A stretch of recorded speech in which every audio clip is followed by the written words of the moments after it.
Hello and welcome to Versus Live. I'm Ross. And I'm Corey Ballmeister. We've got Justin in the booth. Say hi, Justin.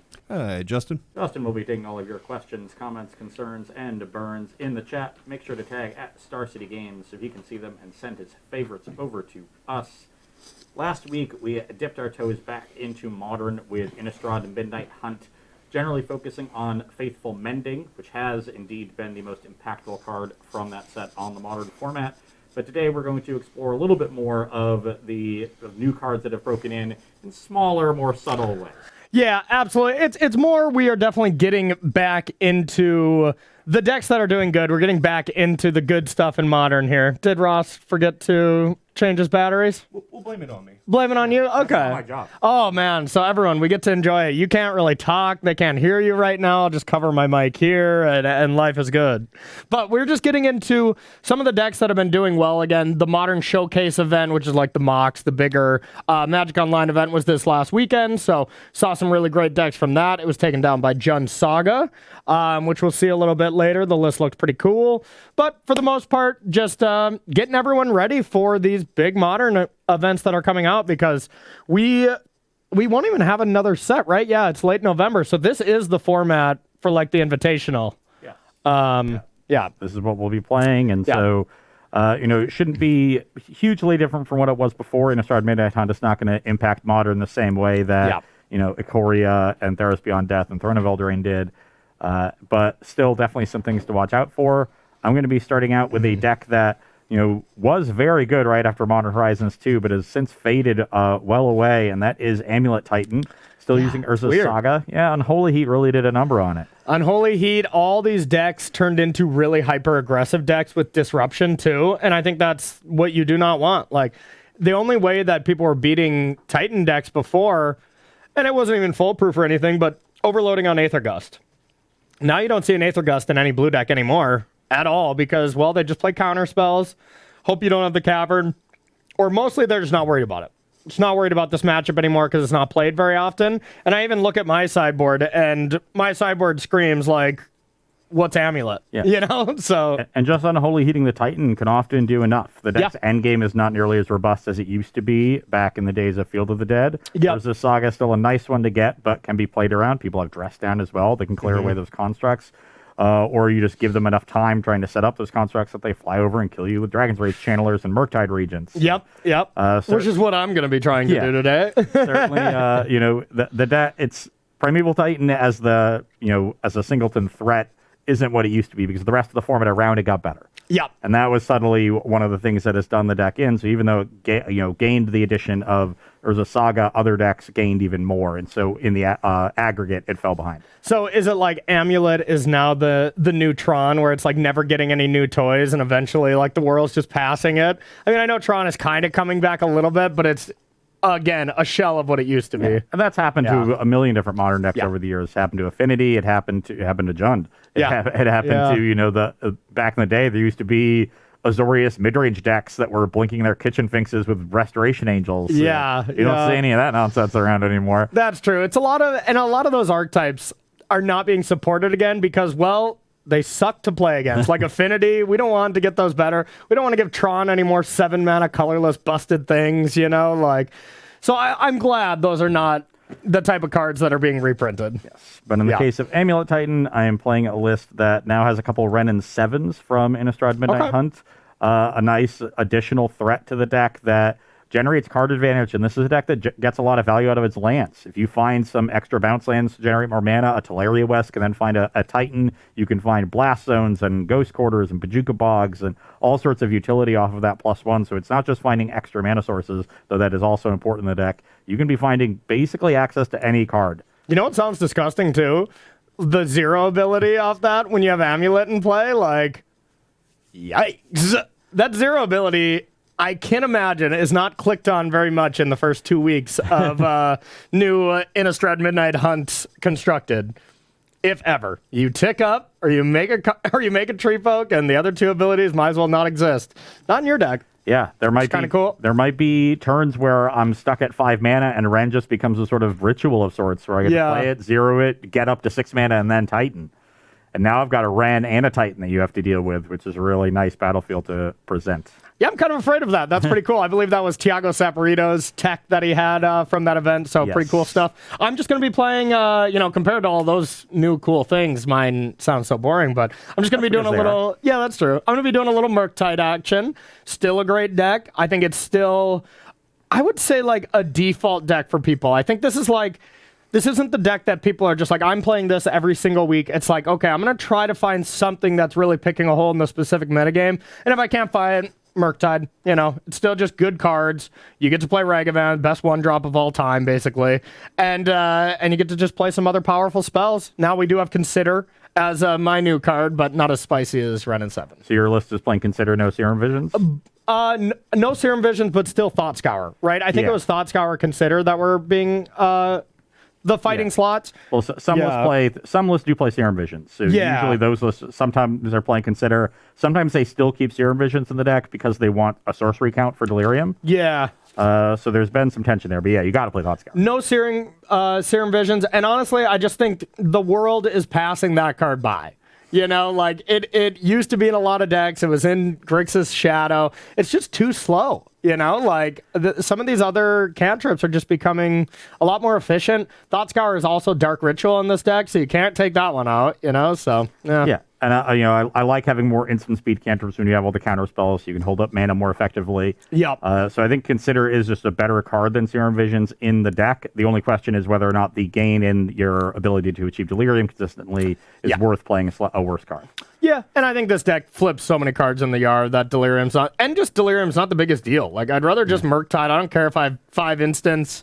Get rid of those, I don't think it's too big of a deal. But, all right, let's battle. I have the marbles, so you get to choose. Ooh. A close, sketchy keep to start the morning? I think I'm in. If this hand had a green bounce land, I think I would be in. Okay. But it doesn't, so I just can't really cast my spells effectively. Okay. My only green source is Cavern of Souls, which means my turn 1 Grazer can't cast turn 2 Azusa, and I'm way far away from casting a Ren. That hand looks ugly. That looks like what I was looking at this weekend when I was finally sorting my collection for the first time in 2 years. Just a collection of random stuff I had to make this a Simic Growth Chamber, and it looks a whole lot better. Well, of course. Yeah, that's all I needed. I mean, there's a lot of situations where, like, if I had X, this hand was good. Like exactly like this. If I had more lands, this would probably be an easier keep. But instead, I'll still just keep. Might have even kept if I just had like a forest. Yeah. I'd keep if I have a forest. That's a turn 3 Ren, right? Well, I would have needed to draw another green source. Yeah. Cavern of Souls can't name Ren. Cavern of Souls on Tree Folk, does that count? That would be nice. Yeah. All right, I'm going to keep N. Do you have a question to start our morning off by any chance? What's the people chatting about? Oh, all kinds of things. They giving me I don't know if we want to know. For that mic thing earlier. Some people liked it, some people didn't like it. Well, what was the problem? Was Ross being completely silent? Yes. Oh, God, that sounds nice. Keep that up, buddy. Keep those kind of tech problems up. Sounds nice to me, too. Yeah. It means I'm probably taking a nap, and I like those. That's true. Kilowog42 asked, would Druid class have a spot in Amulet Titan since it boosts life totals against aggro and can make a threat late game?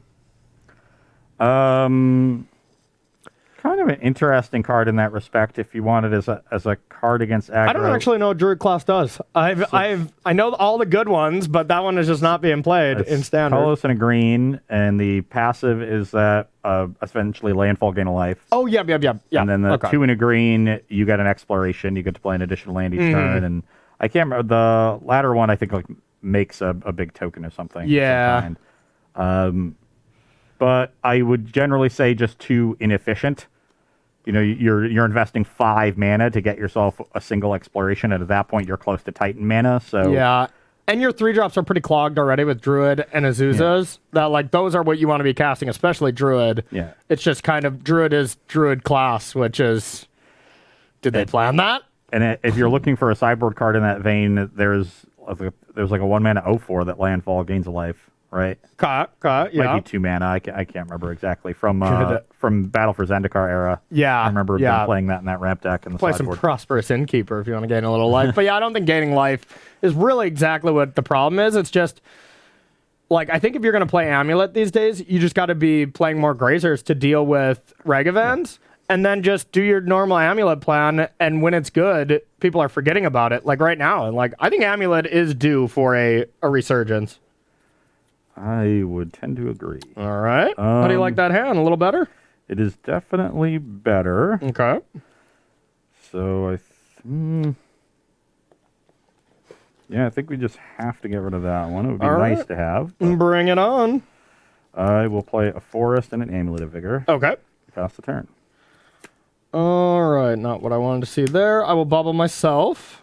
Okay, also not what I wanted to see, so I'm going to sack that. We go to 17. Go to 17. I'm going to take some damage for this Steam Vents.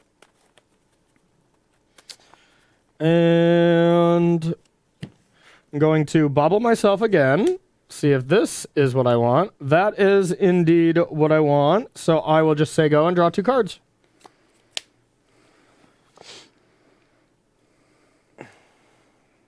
Now my hand is pretty sculpt.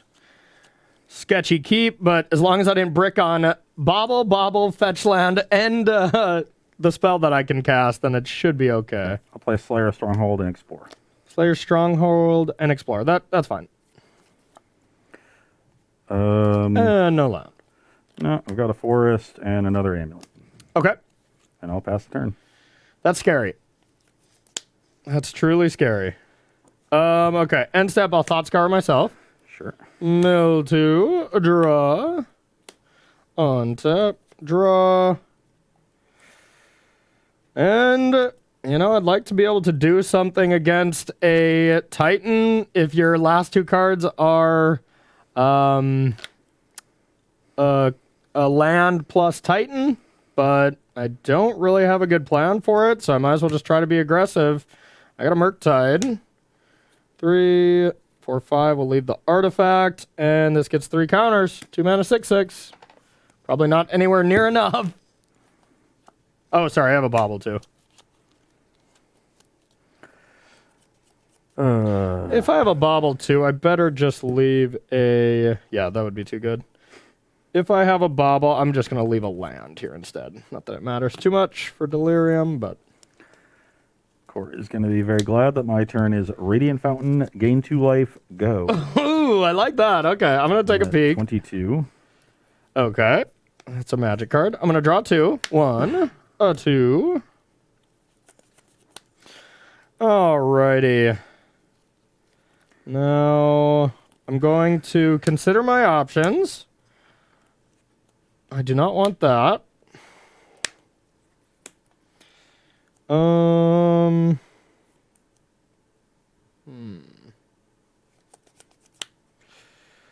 Okay. Also slightly awkward what I want to do now.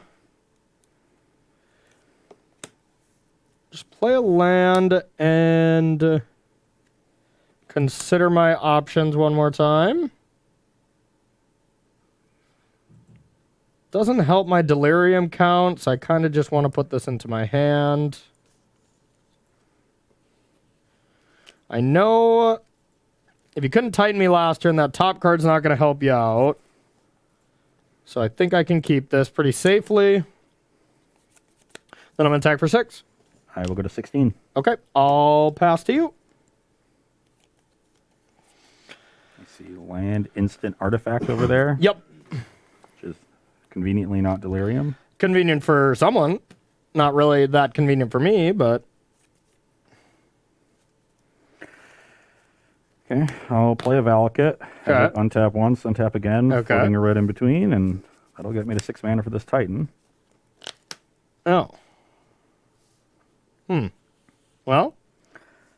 All right, that resolves. Unfortunately, I've already drawn the Slayer Stronghold, so I don't think you're dead. That's good. Oh, maybe not, actually. Maybe you still are dead. I think I'm dead, right?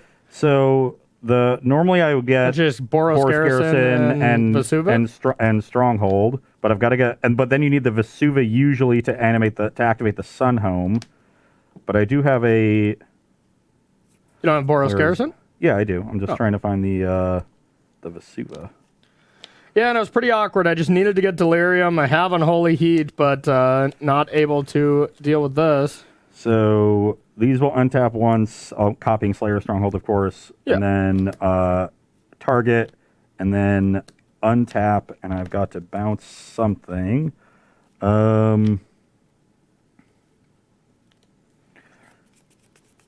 Here.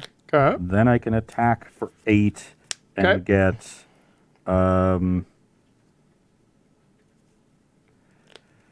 Yeah, that doesn't do it because I need. The problem is I need to somehow generate a red and white with a single land, which now I can't do. Oh, to double strike me? Yeah, to double strike you and pump again because double striking right now only puts you to 1. That's the problem because you're at 17. If you had fetched at any point, it would be easy. Gotcha. And I was trying to think of this crumbling vestige could do it, but this just generates 1 mana of any color and then 2 colorless. Well, all you got to do is just get a green source, and the double strike land, and then you can just Dryad me post board, right? And then play one more land. I've already made my land drop. But Dryad gives you that extra land drop, right? Oh, and then true, you Vesuva me, and then you Valakut me. Yeah, so I'll just get I guess I was trying to think of a way I could do it without the Dryad, but the Dryad makes it easy. Yep. So I can just get like Gruul Turf here and Sunhome. GG. Where are they? Where's the Sunhome? Yeah, so I get Gruul Turf and Sunhome now. Yep. They untap once. I create a green-red colorless. They untap again, and then I'm able to use the Boros Garrison to Sunhome the Titan. Yep. Got to return a land. Got to return a land. Boros doesn't matter. Yeah. And then post board, I have take 16 in combat. Post combat main, I have 3 mana. I play Dryad. I have a land drop to make, and I develop it. Yep. -2. GG. GG. And I thought I was going to be in rough shape because I gave you a turn to then just start holding counterspells up, and you got the threat down. But if you didn't have the counterspell, then it was awkward. I considered into the first one was the land, which didn't help Delirium. Drew, and then I considered again and needed to put something into my graveyard to hit Delirium to have Unholy Heat. Hit Charm then. And just had lightning bolts and stuff, so couldn't interact or in any way. So, good game 1. That's going to go to Ross. We're going to head to sideboarding now and see if I got some hate for Amulet still left in this deck. We're going to find out, so don't go anywhere. We'll see you soon. All right, everybody, welcome back to sideboarding here between Izzet Murktide and Amulet Titan. From my end, I'm just taking out lightning bolts. I know you have Azusa's. I guess you're probably 1 out. That deck usually only plays 1 or 2, huh? Okay, so taking one of your copy off. Not being able to kill Dryad and having to use 2 of them to kill Amulet is too much of a liability, so Lightning Bolt ends up being pretty awkward. I just really want to draw Unholy Heat as my 1 mana removal spell. Taking out Spell Pierce as well, because, you create a lot of mana. I think I'd have to feel pretty lucky to hit one of your spells, like start off with Summoner's Pact and I can make your turn awkward or something like that. Then taking out the 1 main EE to just bring in not the best hate for the matchup, but they all do specific weird niche roles, except Blood Moon. Blood Moon shuts you down pretty decently. But Alpine Moon, I can either hit your Urza Sagas or I can hit some of your bounce lands. To make them only generate 1 mana. Or you can hit Valakut. To not die. Slayer Stronghold if you're just afraid of Hasty Titan. Yep. So a lot of weird things, but none of those things are good. These are all just okay, because Blood Moon does that to all of them. None of them shut me down, but if you have some information about what's going on in my hand, you've already interacted a little bit. And that can guide your decision. It can sometimes cut off the path that I'm working towards. Yep, absolutely. And then I got 1 Force, which is also not that great. I wouldn't be too happy about it. This is the kind of situation I was talking about in the pre-show, where these type of decks used to have a lot of Aether Gusts when this deck was prevalent, and if Titan comes back, that's what will happen again. And now when I'm mixing Aether Gust plus Unholy Heat as my disruption for you, then the matchup becomes pretty lopsided in my favor. But with Torp Orbs, Alpine Moon, Blood Moon, and Force as my hate, this matchup's really evened out. And this is one thing we really wanted to bring it to attention. This is basically what the sideboards are looking for hate for Amulet across the board. None of them are focused in on the deck because the deck's not really there. So that makes it pretty nice to play Amulet right now. Then bringing in Torp Orbs to just shut down the come into play ability from Primeval Titans. So once again, not great there either. And most of my sideboarding governed by the fact that Corey's sideboard is loaded with artifacts and enchantments. So I've got all my Force of Vigors, Outland Liberator taking the place of Reclamation Sage often in these sideboards now because it does not fall victim to Torpor Orb like Rec Sage does. Nice. Also, Reclamation Sage is just irrelevant. You don't need to bring it in, even if it's in your sideboard. Just leave it there. You'll be fine. There's no backstory to that, right? Yeah. Okay, cool. I knew that. Just something I've picked up over the years, you learn. You are pretty wise, so yep, and old. I'm also making the decision to swap out the Radiant Fountain for Bajuka Bog. There is some extra graveyard hate in the sideboard, more relics and some endurances. Sometimes hitting the graveyard can be relevant in this matchup, but I can't load my deck with too many reactive cards. Yep. So the Bajuka Bog is a nice way for me to get another piece of graveyard hate in. I've got one relic to find with Urza Saga. Cool. That's about enough that I can afford to have. And you want to do it on turn 1 or turn 2 to me before. Otherwise, I just use my graveyard one thing and kind of cash it in. So it's not that big of a deal. Sometimes if I can, if you're tapped out and I can land a Titan, I can bog you so that you can't unholy eat it. But that's, those situations I don't think are going to come up that often. But I think it's worth it over the Radiant Fountain because that 2 life also isn't going to do a whole lot. Trimming down on the weakest part of the acceleration package because, the games are going to slow down a bit. So Explore can go. You only need the one Azusa at minimum so you can pact for it on turns where you really need the extra land drop. And I'm cutting the one Engineered Explosives. Normally it would be okay against a deck with, reasonable 1-mana threats like Corey's, but Ragavan you really do need to answer early. Answering for 3 mana is not very good. And you do a pretty good job of containing, the 1-mana threats. It's Murktide that I'm more concerned about. I mean, honestly, all you got to do is invent 2 more colors, and you can deal with Murktide too. It's only for the low cost of 9 mana then. I know a lot of colors, Corey. We can get some chartreuse in there. we can get some lavender. Okay. Some macaroni and cheese. What would be lavender's color pie? Like, white's gaining life, green's fighting creatures. What would be lavender? So lavender is sort of, it's like red, blue, and white. It's sort of a Jeskai blend, right? Okay. It's a light purple, so red and blue make purple, and then you've got to add some tint to it to bring up the that up. So it's just Lightning Angel as the lavender commander, essentially? There you go. Well, hey, you heard it here first, y'all. All right, do you got a question for us while we shuffle up for our game so we can stop talking about complete and utter nonsense? I kind of like this color talk. I was going to see where we were going. Ice Dude wants to know, do we think Mono Blue Tempo has a chance to be a deck in Modern on the back of Malevolent Hermit? That card just seems to do so much at a reasonable rate. I would say no, but not necessarily for the fact that Malevolent Hermit is bad or anything, just for the fact of you look at what the metagame is, and it's a lot of hyper-aggressive red decks, and Blue doesn't really deal with Ragavan in any way, shape, or form very proactively. You can overload on like EEs or something, but then probably have to overload on Dismembers and Gut Shots. Yeah, exactly, and that feels bad. Gut Shot is actually not bad. That's not horrible, but I'm really worried about the removal from a mono blue deck. If we were playing a lot of like Reclamation style decks, which I guess we will see a little later and stuff, then you can kind of think tempo style decks. But what do you think?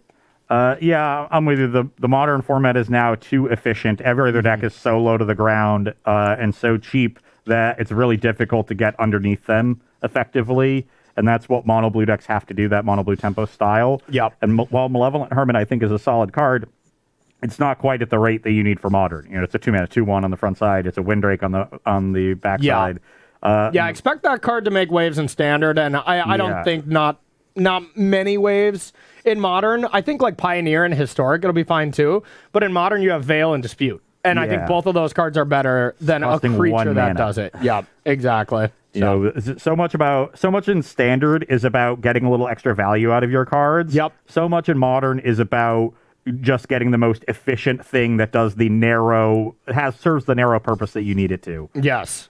And you just need the most efficient card that does that. So cards like Malevolent Hermit that look really good in Standard because they're providing a necessary effect while also generating some value. That's not the way you need to approach Modern. Modern is very different, so much more about efficiency, so much less about value, because it's the efficiency that forces through or stops the really, really busted cards in Modern that are generating a lot of value. The Primeval Titans, the Karn Liberateds, the Karn the Great Creators, and even the Ragavans and Murktide Regents out of this deck, the Renin 6s. That's why we're seeing Unholy Heat be like the premium removal spell that we've seen in the last, ever. So it just deals with the widest range of these really strong threats, and it does it at 1 mana. Yeah, and if it dealt 5 damage, it'd be a different story. 6 Primeval Titan alone makes that card so much better. But I'm sure there's other examples. Now, there's even Murktide. Like Murktide, you can still get it to 7 and 8, but sometimes you have to play it as 6/6. And you can hit that, and then different planeswalkers. I guess Fairy takes up to 5. Yeah, so Fairy gets still good, Scott. But yeah. But then there are situations where they've plussed it twice, and you still need it at 6. Every point is going to matter in a bunch of different corner cases. Agreed. All right, keep those questions coming in, y'all, and we're gonna play some Magic: The Gathering. Okay, I'm definitely keeping, but I do not know what I want to start with here. How's your hand? I don't like it. Okay. It's just too slow. I'm not doing anything until turn 3. I don't think I can keep hands on the draw that don't do anything till turn 3. Yeah, that's fair.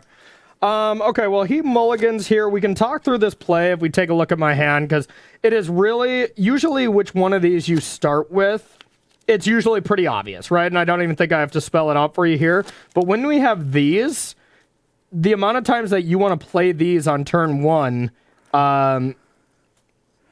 gets skyrocketed if you get to play this card. So I think we might be going with the second best red card of all time instead of the first best red card for 1-drops.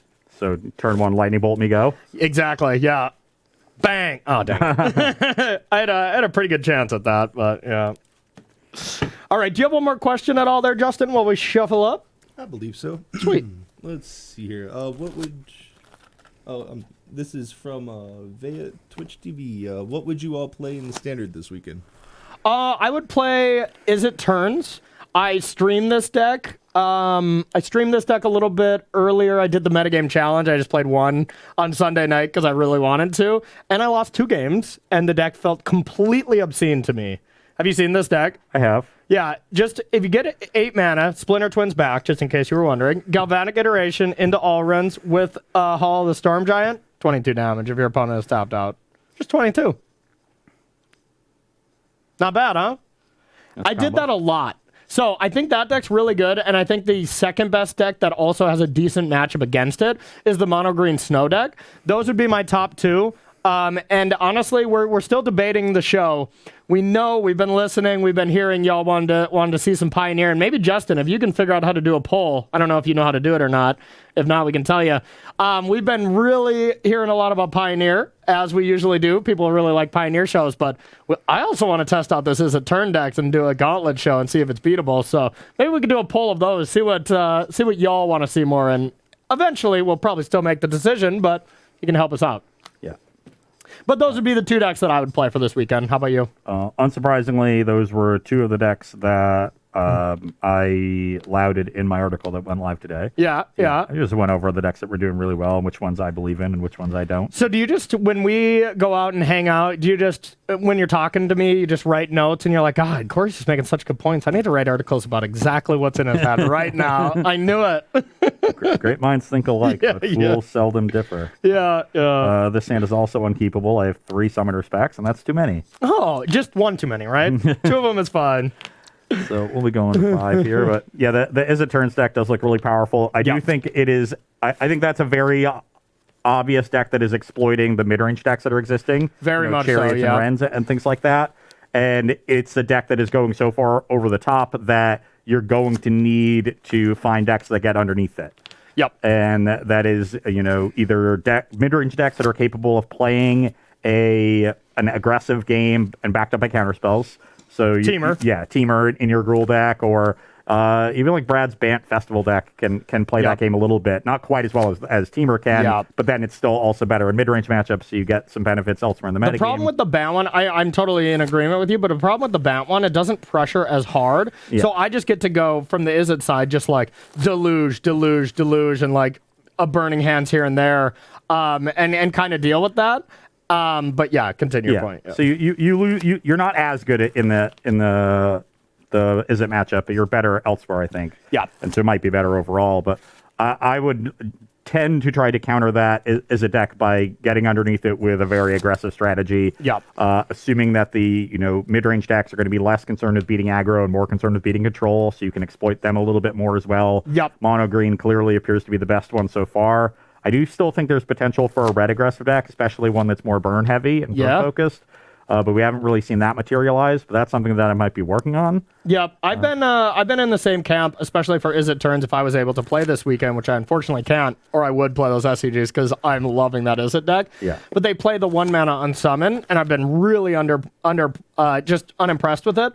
So I'm thinking I want to try a list that just mains Burning Hands over it. It's already fine in a lot of matchups, and then against mono green, it's just lights out. It's just the best card, So that's kind of where my head was at for these SCG events. Makes sense. Yep. I already saw the big event on Arena on Melee last weekend was won by Izzet Dragons, right? With four Burning Hands in the main. Yeah, 4 Burning Hands in the main. That one was playing like the creatures. And it's more the dragon style than the turn style, but still, the idea of main decking Burning Hands is not at all out of the agree. question. I think it's the new Aether Gust in the metagame where Azeka's Chariot is the new Nissa. I think that is the best comparison. Wouldn't you agree? Yeah, that makes sense to me. Yeah, it looks like you're mulliganing to 4? That does not look like a man that's pleased. This is like by far, a way better hand than I had last time too. I don't want to use my good hand on your mull to 4. Oh, I mean, this hand just doesn't have a green source. Okay. The other hands had no acceleration, no interaction. Okay. It was just all threats and like 3 lands. Yeah. And this one is fine, but it just doesn't have if I had a green source, I would keep it. Okay. I wonder if I need is it better to go to 4, or is it better to try to just rip a green source when I'm on the draw? The problem is a lot of my green sources are also not going to enter untap. So you're having a good old time here, huh? Well, while you think about that, I'll take a drink of my Nickel Colas over here, disguised as a Diet Dr. Pepper.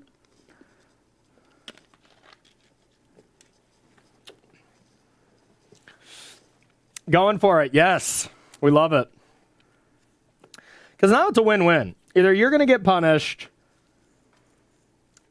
I think that these are the 2 I would put back if I'm keeping this hand. So I'm just trying to look at the 5. I'm trying to get a sense for it, see if it speaks to me at all. Okay. Maybe I should be speaking to the top of my head. That's you got to go like this. Just feel it, Ugh. No, I'm going to send it back, actually. Okay. Are you going to look? Oh, obviously. Oh, castle. That's a tapped one on turn 2. That's not so good. I was gonna just take it.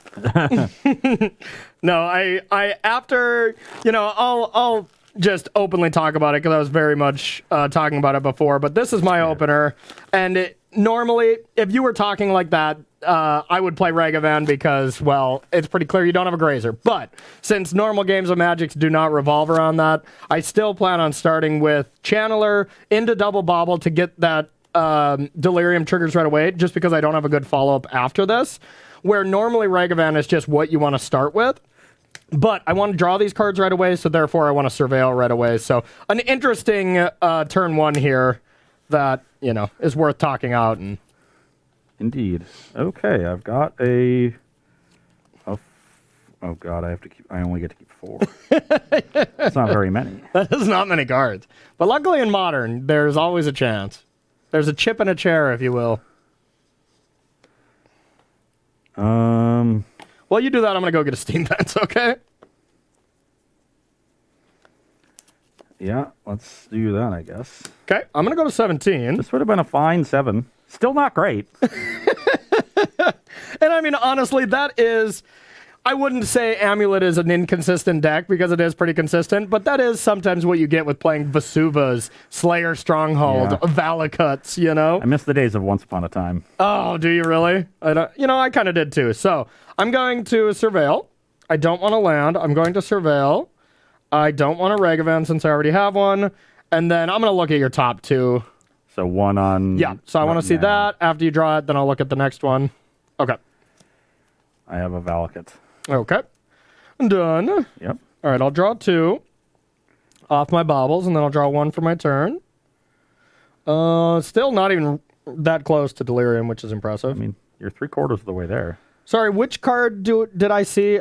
I forgot which one this was. Okay, yeah, that one I think I want to take away from you, actually. So, I'm going to go like this. Fetch to 16. Yep. Maybe it's not what you want, and it's going to be silly. Fetch into 14. Yeah, I'm going to fetch to 14.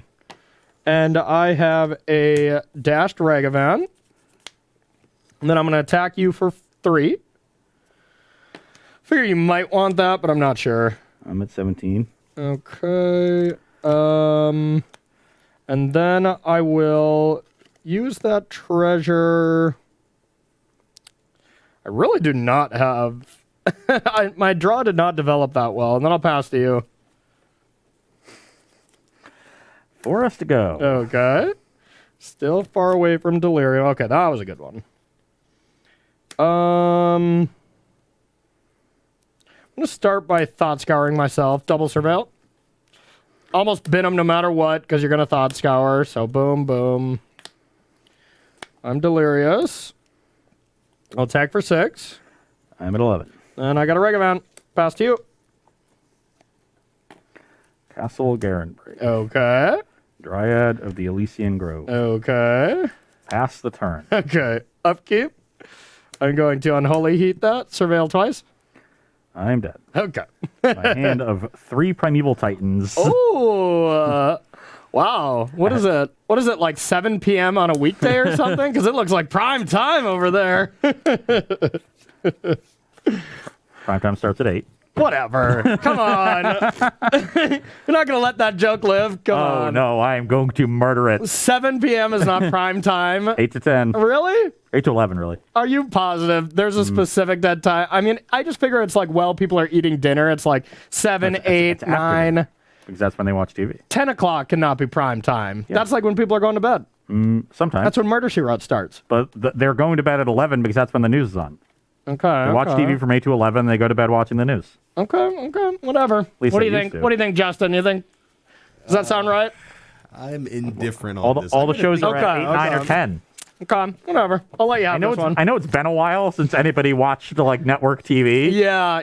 But that's how it used to work. I don't know if prime time's on Hulu or Netflix. I think Yeah. you just kind of pick what you want at all times. It's always prime time, I guess, right? All right. All right, what do you think, chat? Got any questions? What do we got there? Someone disagree with Ross, hopefully? Oh, I've seen a little bit of that. Okay, good. Oh, I don't know why they would. They're wrong. I saw this one a little while ago. Kilo Wall 42 wanted to know, given how low to the ground Modern is, would something like Fading Hope work in a tempo deck? Pretty. The more low to the ground it is, the worse bounce spells get. Yeah, I'd have to agree. I think Fading Hope, there's just a better Fading Hope in most of the decks, and that's Lightning Bolt or Unholy Heat, stuff like that. Bouncing right now, not where it's at, and we kind of talked about how tempo isn't exactly a strategy we want right now. So, no, I wouldn't think that translates to that being better. You want more mid-range. You want... I guess more Tarmogoyfi. You want even bigger stuff than that. If you're trying to go underneath Ragavan, the only card you can play is Gutshot. Yeah. That's the only card that trades with Ragavan at a mana deficit. So you're spending 0 mana to their 1. So that is the tempo spell that is available to you. Yeah. And it is very narrow, so you would need a metagame that is heavily saturated with Ragavan DRC decks. Yeah. And the other issue is that those decks have a pile of cheap spot removal. Yeah. And that's also tough for these tempo decks to deal with. And you can play Force of Negations or what's the Disrupting Shoal.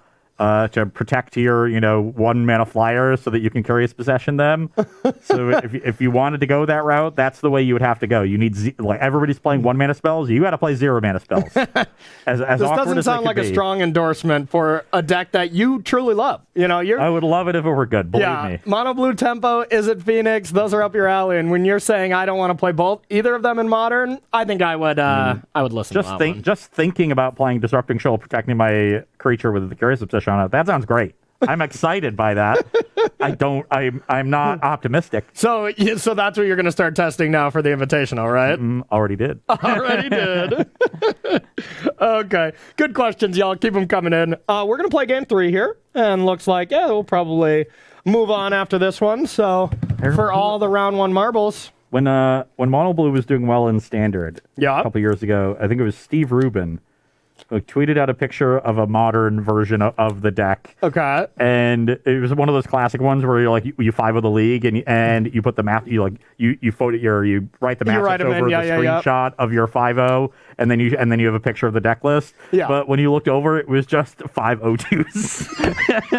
It was one of the best things I've ever seen. Yes. I did see that. And it's like, the question was brought like, after you were 0-3, you can no longer win anything. Why are you still playing? I think, didn't Steve do that at a pro tour once when we were in Dublin, where he was like, I just wanted to get a win, and we're like, what's your record? He was like 0-7, like trying to get that last one, and like didn't. I did that at a pro tour too. Wow. It was on day 2 though. Oh, well, no, that's different. I was still played the last 3 rounds not having anything to play for. Okay. And I just wanted to win, and I literally lost all of them. I won round 1 of the day 2. I was 5-3-1. Okay. And then I lost 7 rounds in a row. So good for your confidence? Yeah, it was great. Okay, good. All right, how about your hand? Does that help your confidence? It's literally the same hand I've been looking at for the last half an hour.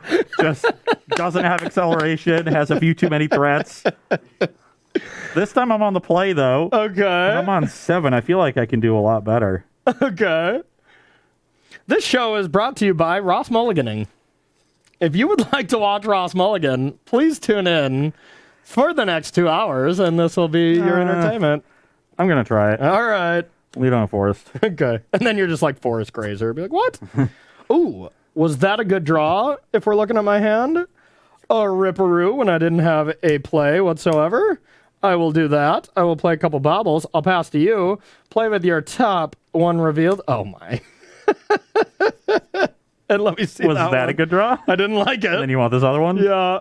This is one I'm not going to see yet. You're not going to see yet. Yeah, okay.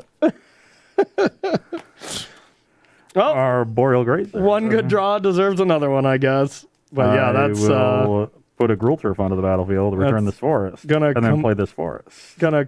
What? Oh, yeah. Let's try this turn 3. I was like, what are you doing, you cheater? All right, I'll draw 2. Draw 2, draw my 3rd. Cry because Ragavan is going to be very bad now. Block. Well, I haven't attacked. Block. All right, I'm gonna test it out. Block. Okay, good block. All right, I'll pass to you. I would like to play Dryad of the Elysian Grove. I'm going to say no to that, and I'm going to... I think I can just get an island. That's fine with me. Counter, target, spell. Block. Are you pitching a force or something there? No, I'm deciding what land I want to play. Oh, okay. That land is Sunhome. All right, and I know about your green-white land. Yeah, I need to give my Arboreal Grazer double strike. Okay, you done? Yeah. Okay. So you can't really tighten me unless you have castle plus whatever, but at that point, I think I'm just fine losing to that. So I'm going to Thought Scar myself. Yep. Boink, boink. Draw. And let's see what we got here. I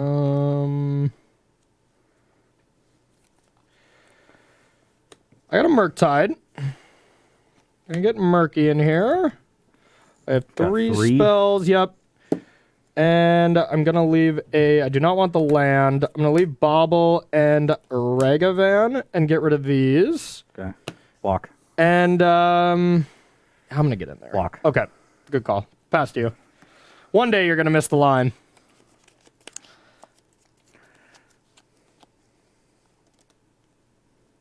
Well, that could end up being awkward. And yeah, we just got me at 19 and you're at 20, right? Yeah. Okay.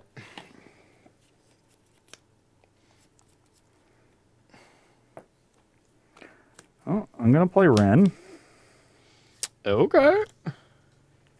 And do I want to make a 4/4 and just chump Murktide for a turn, or do I want to just get some lands Okay. and have you attack the Ren down? Ren is definitely interesting here.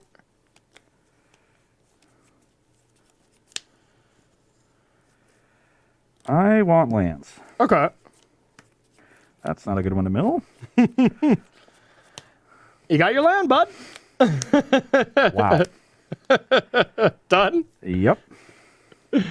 Okay, well, now this at Ren, this at you. Give you a tough choice.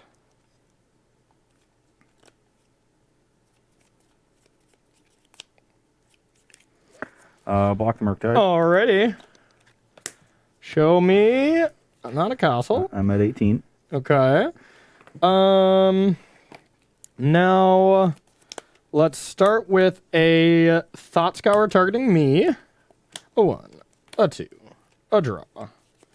Not a horrible draw. I will play this turn and pass to you. Your Ren lives to fight another day.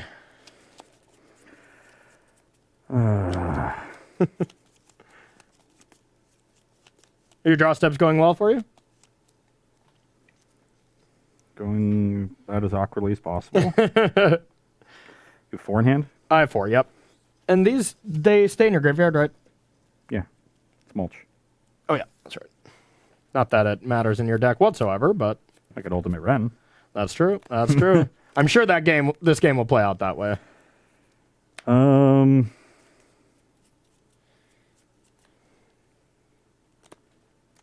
you can make a 5/5. And I guess it's pretty awkward with your bounce lands. You don't exactly get the most lands into play with your deck. So that is a little awkwardness with Ren and 7. Yeah. It's fine against a lot of threats. It's not really, I think, meant to stop Murktide. Yeah. Did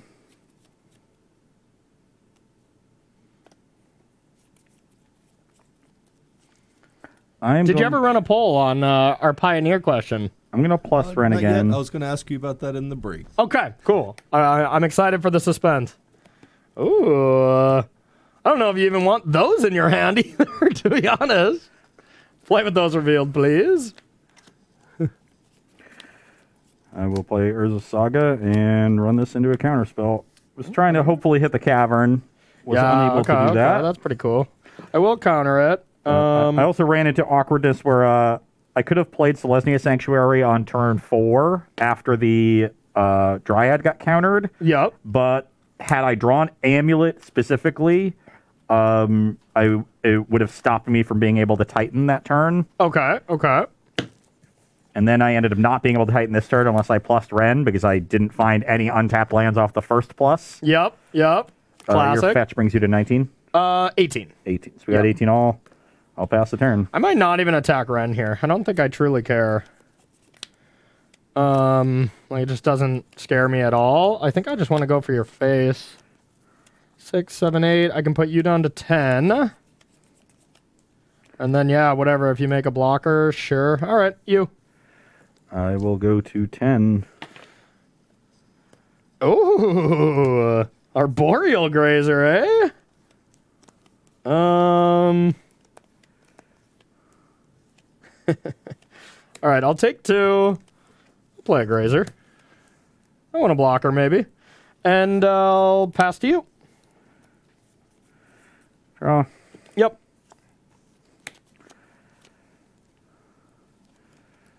And chapter 2. Okay. Got a lot of lands. You have 3 in hand? 3 in hand.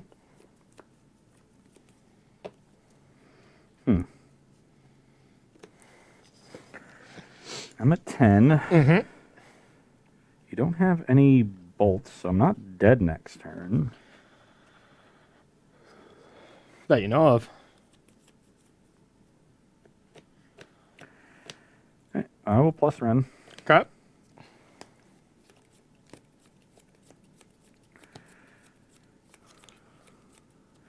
Get another Saga. Okay.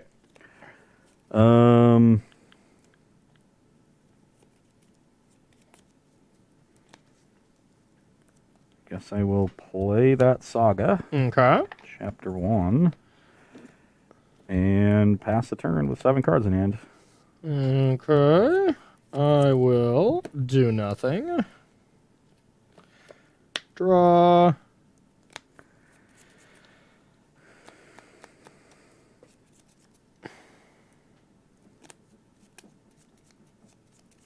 Yeah, I guess it's slightly awkward now. Yep. Slightly awkward now. So you can make a 1/1 construct, but that blocks Regavan quite well. Could just attack Ren. I do not want you to return all your permanents, believe it or not. Would that be good? I think that would be good. Yep. Do you think I would win that game? I think you would win that game. So I will attack both at Ren. I will make a construct before blocks. Okay. Can I block? Yeah. I will.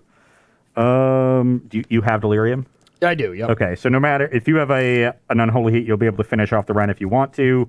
So I will block the Ragavan. Okay. Trade. Put the Ren to 2. All right, and I'll play a land tapped, and I'll pass to you. Okay. Draw. Yep.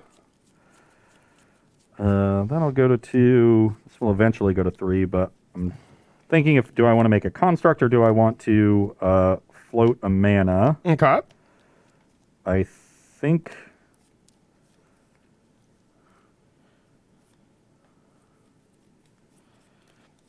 I will just be making a construct. Okay.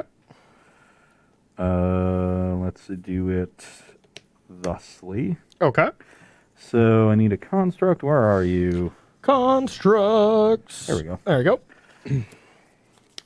Saga down. What you gonna go get? Well, Amulet doesn't really do a whole lot. Or not, Relic doesn't do a whole lot. My only other option is Amulet of Vigor. So. Okay. You Let's got do an that. amulet.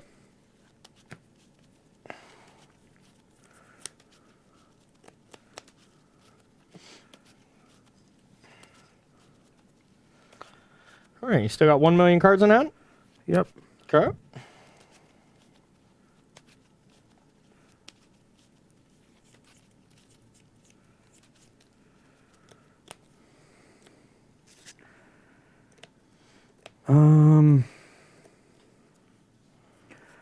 So you got 3 in hand over there? 3 in hand. Yeah, tough spot. Yeah, it's been a tough game. I regret my attack, believe it or not. Yeah, I'm at 10, so I'm still pretty safe for at least one more turn. Yep. Does that mean I just want to plus Ren again and keep digging for a cavern?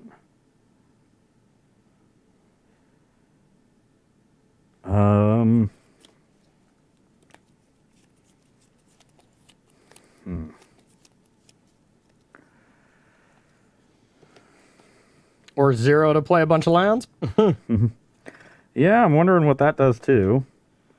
Yeah, it's definitely interesting.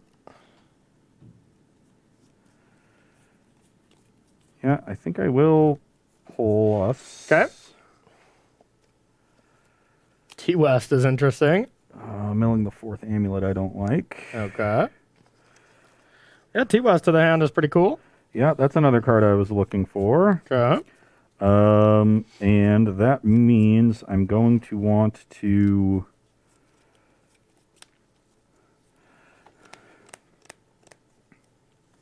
get a blue source down. Okay. Guess I could play the Teleria West itself, and then next turn play Growth Chamber.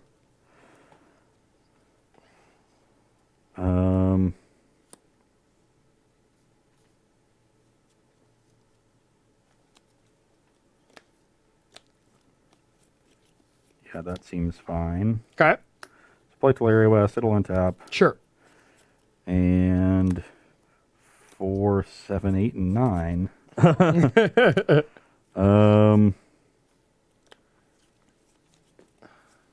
Discard. Yeah, discard a couple Selesnya Sanctuaries. All right. I'm going to untap.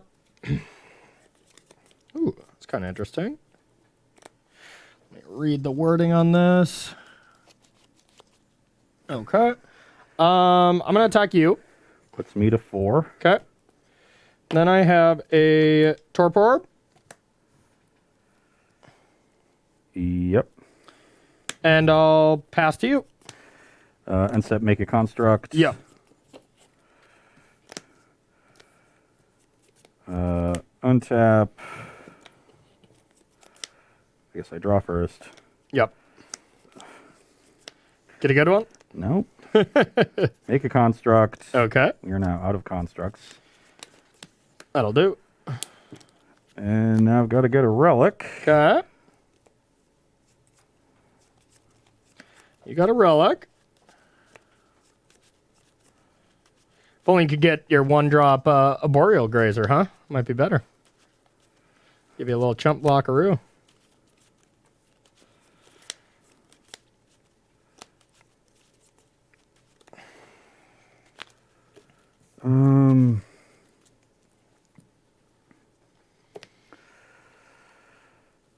Okay.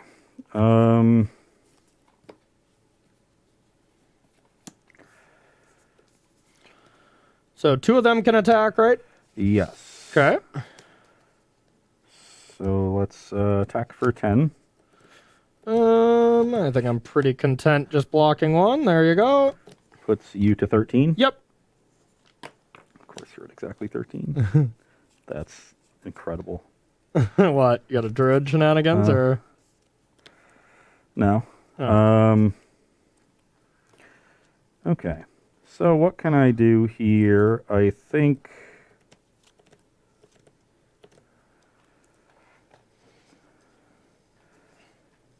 the only real answer is play Growth Chamber. It Okay. untaps, float green, blue, blue, return to Larry West. Okay. Use green, blue, blue to transmute. Okay.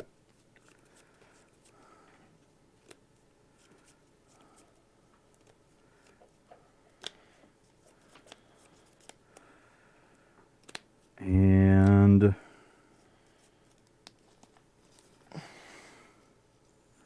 give me a 4. Really curious what you plan to do to survive this Murktide. Okay. That makes sense. Get a Summer's Pact. And you've already played a land, right? Yep. Okay. Yeah. Make a Tree Folk. Okay. And 3, 4, 5. Oop, still have 8 in hand. Let's Well, before you discard, I'll gain control of target tree folk. okay.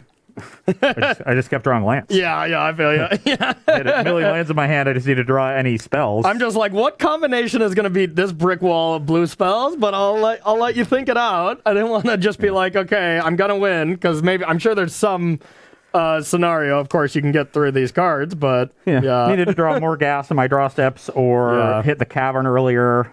Wow, that is not a good hand. I was really assuming when the way you were talking that you were like, okay, I just need cavern. I figured you had like Dryad and Prime Time, which I mean, I guess technically you do, but not once the cavern even protects. This truly might be the first time I've ever beaten you on Amulet on Versus Live, though. I have such a good or at least decent record against Amulet just in my career of just playing on Magic Online. Like I usually have just packed a bunch of gust because I hate losing to the deck. Like it all started at the SCG when Edgar and the one who stalks Matthew Dilks just played it nonstop. I'm like, okay, if I want to ever do good at a Modern tournament, I need to be packed and prepared for Amulet. They play it. They're great players.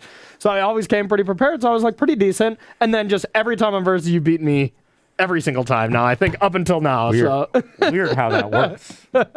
Weird. Weird. Just, really just no way to explain it, I guess. That's what I thought. Very weird. That's what I thought. I'm glad we're in agreement there. One of those things that I guess you can't do anything about. Would you also agree prime time starts at 7 p.m.? Maybe I was supposed to mulligan that opening hand. Yeah. It wasn't great. It was a little land heavy. You seemed pretty iffy about it right away. Yeah, right? it was just another hand that didn't really do anything until turn 3, and then I drew the Grazer on turn 2. That was nice. That was insane because my hand didn't do anything either. It was just like counterspell, charm, double bobble, Murktide, and like drawing the Ragavan. If that would have connected, that was lights out. But I just had 2 Titans in the Ren, and you had enough counterspells. You had 3 counterspells essentially. Yeah. And I never found a way to deal with the counterspells. Oh yeah. Also, the whole reason I didn't attack Ren, I was trying to bait you into making a tree folk and killing you that next turn. But once you ticked up, then it made it super awkward for me.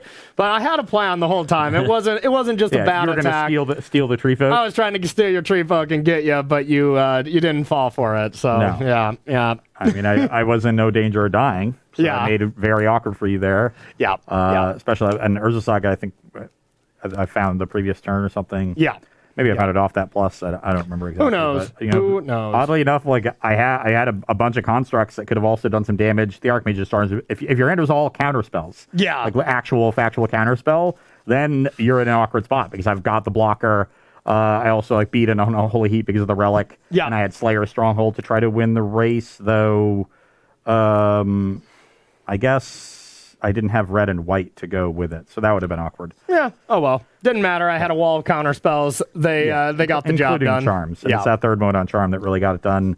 And you just see like the efficiency of this deck is just not quite there. You're able to play your really good threats on turns 1 and 2. You're Murktiding on turn 2, maybe turn 3. You're Ragavanning and DRCing on turn 1. And when you have really good threats that are able to apply significant pressure to me, and you're able to get them down so early, then you always have that counterwall up unless I'm coming out really fast. Yeah. And Amulet or Urza Saga does help you find multiple amulets on turn 3 or 4 to have those explosive draws more consistently. But you're also much more consistently able to stop them.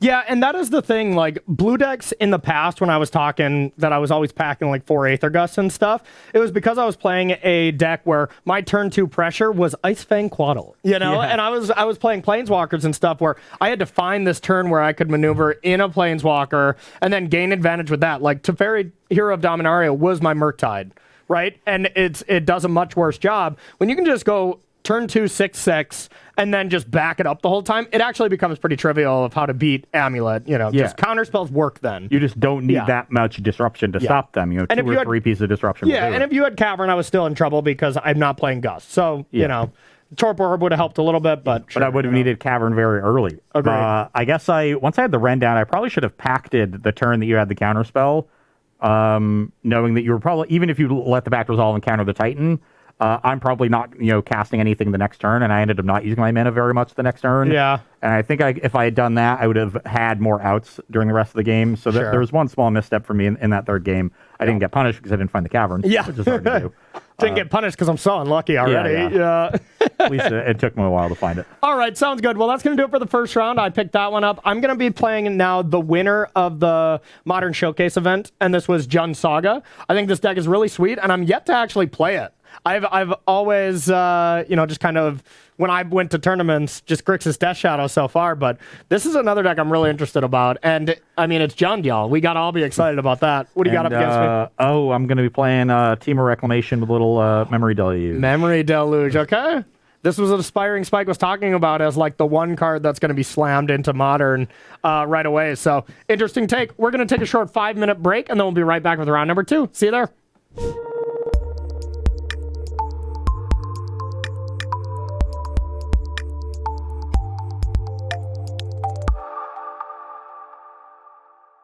All right, everybody, welcome back to Versus Live. My name is Corey Baumeister. And I'm Ross Miriam. And we got Justin in the booth. Say what's up, Justin. What's up, Justin? Justin will be taking all your questions, comments, concerns, and the burns. And for now, taking your poll questions as well. We're going to be asking, what would you like to see? Or, like we like to phrase it, what do?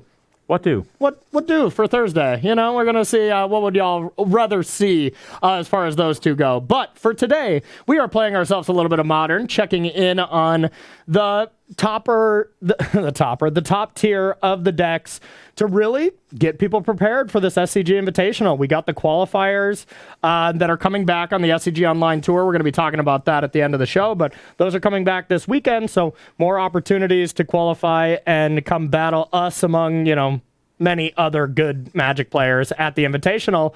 And we'll be the best ones there because Crocu's won't be there. That's true. Let's hope he doesn't get a special invite or something, because then, we're just playing for second. Silver medals is the best we can do. I know. Yeah. So thankfully, I think there are still travel restrictions in place. International travel. Okay. Absolutely. So we are just, really starting our prep. Seriously, every Modern show from here on is going to be getting ready for that tournament. There is a tournament in Vegas too for Modern a little bit later as well. So big tournaments actually coming back, and we want to get prepared for them. I'm going to be playing Jund Saga. This took down the Modern Showcase, and the deck looks pretty sweet. Yeah, sort of become the default build of the Raga and mid-range decks that use discard as their primary means of disruption as opposed to counter spells. Excuse me. My Death Shadow deck is very offended by you saying that. No, but I agree. Those are the two, and I would say this is more common. Yes. But I still will not say better. I think it's more common and much easier to play. Much easier to cast Tarmogoyf than combo out with a Death Shadow and Dress Down. Yeah, well, I like doing the easy things a lot of the time, especially if it's a mid-range deck. So, I love Ren at 6. I remember writing about Ren at 6 being an underrated card in Modern, an underplayed card, a month or two ago. Yeah. And I love the combination of it and Urza Saga as a great late game in these decks. Yeah. And it really has just sort of taken over. You don't really see Rakdos with Dothi Voidwalker anymore. It's all Jund. Although, as you say that, I think it was 20th place of that showcase was Principal. Prince was playing it, and he was the trophy leader, the narrow trophy leader. That race was insane, but Dothi Voidwalker is a good card. It just dies to everything. Yeah, absolutely. Those gut shots people are bringing for Ragavans, get that out of there. It dies to everything. It doesn't play good defense. Part of Tarmogoyf being good is that it plays defense. You can play it when you're behind, and Ragavans and stuff aren't attacking. Yeah. So I think the one thing that I like about Tarmogoyf in comparison, because otherwise this is a pretty close deck to Grixis Death Shadow, realistically. Like, there's some differences, but kind of plays out the same as a Lyris deck. But I think Grixis Death Shadow, especially for anybody who's been watching my stream, I get annihilated by burn. Like I'm doing it for a living. It's just constant. Absolutely getting smashed over and over again. This deck can go Tarmogoyf, Urza Saga up Shadow Sphere, get you, game over. And Tarmogoyf can also just block 4/4 Rhinos, which that deck is not very good at getting through creatures that can block. So those are the two shining endorsements for me for Goyf. Other stuff, but now there's a lot that's bad for Goyf too. And I'm not even going to get into all of those reasons. But Graveyard Hate, Graveyard Hate being the main one. I would say if the big issue, I remember Grixis Shadow being really close against Burn, but these current lists, they just don't have Stubborn Denial. Yeah. And Stubborn Denial was such a huge part of that matchup. Yeah. I've been putting Dragon's Claw into my sideboard trying to win and still losing, so not great. But and I'm going to be playing Temur Reclamation. This is playing Memory Deluge over Factor Fiction. You're going to see how powerful that card can be. The flashback on it, honestly, should be pretty relevant against a deck that is trying to tear my hand apart with discard. Yeah. Just any little bit of extra resources that you can get. And I'm not killing you super fast. So I think, the flashback is going to come into play here. And I hate it. Don't think I can keep this hand. Can we just get a soundboard clip of Ross just saying, I don't think I can keep this? And then just insert a picture of him like this, because it's happening so often. It would just save camera time, to be honest. So. My hand had two lands in it. They were Island and Reflecting Pool. Yeah. The one sketchy, I'm definitely going to keep, but the one sketchy hand I kept was quote-unquote sketchy because it was fetch land, bobble, consider Thought Scour with Murktide, on the draw. So you would keep that one too, right? Yeah. Okay, yeah, and all my other hands have just been absolutely perfect today. I'm riding on the variance train. That is your favorite train. I do enjoy it. All right, you got a question for us at all, Justin, while we get ready for this game? They serve better food than Amtrak, too. I'm yet to go. The one time I was going to go, it was for SCG Baltimore in March of 2020, and you can just take a guess on what happened for that trip to be canceled. But The food on Amtrak trains First of is all, the heinous. poll results are in. okay, what are they liking? It is Pioneer. I think I'm not too surprised with that. How many people voted? Yeah. Let's see. I'm pulling that up now. So it was pretty close. 51-49 split. And what's the margin for error? 42 for Pioneer. How many? 742 for Pioneer. Wow. So we got about a little under 1,500 people Okay. voting in the poll. Does Okay. that have more than a 2% margin for error? It's been a while since I've done polling math. Can you make it a lot longer until you do polling math? So AK like just never do it. Sure. Okay, cool. All right, I don't like Pioneer. it. That is not pretty. fun. That is pretty close, though. You know, I Yeah. mean, so all right. So thanks, chat. You didn't help us really at all. So we'll go home and flip a coin. We'll go home and flip a coin. We'll weight one side with a little metal shaving to create that 51%, and then we'll go from there. Well, I think this is pretty easy. Okay, let's That battle. one back. I'll lead on Ketria Triumph. All right. I'm gonna lead on. So it's kind of awkward here because I have a 1-drop that's not great to play, but I have this bobble and all fetch lands. So I don't really gain a lot from checking out my deck unless I just don't care about playing my 1-drop, and I think that's actually true. So I'm going to bobble this. I don't want that land, so now I kind of get the freebie. And I'm definitely going to take 3. Let's go with red something. Yeah, it's either Stomping Ground or Blood Crypt here, and I don't think it truly matters. So, First one you find. yep. Dang it, they're right next to each other. Curse you, deck, for making me make decisions. I know. So I'm going to take 3. Just play a Spell Bomb. Very weak 1-drop here, and then I'll pass and draw a bubble. Sounds good to me. I have a Hinterland Harbor. Okay. Pass the turn. Um... Gonna see a lot of draw go out of me. Yeah.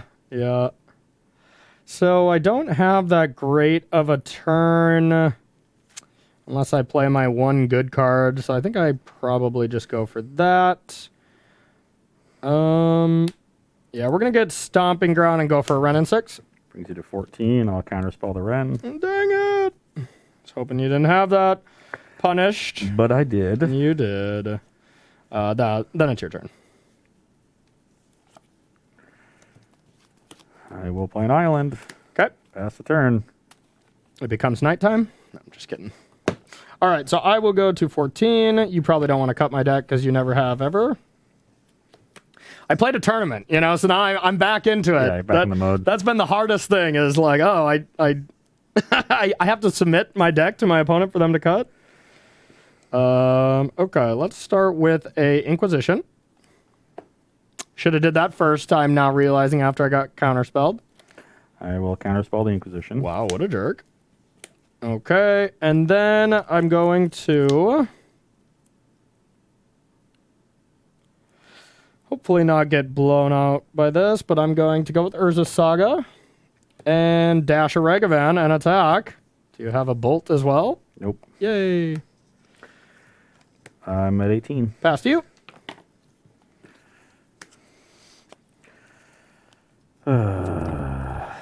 Did you need another land, buddy? You're up. Well, I took away 1 for you, so I'm kind of helping. All right, we'll go to 2. I'm going to bobble you. Okay.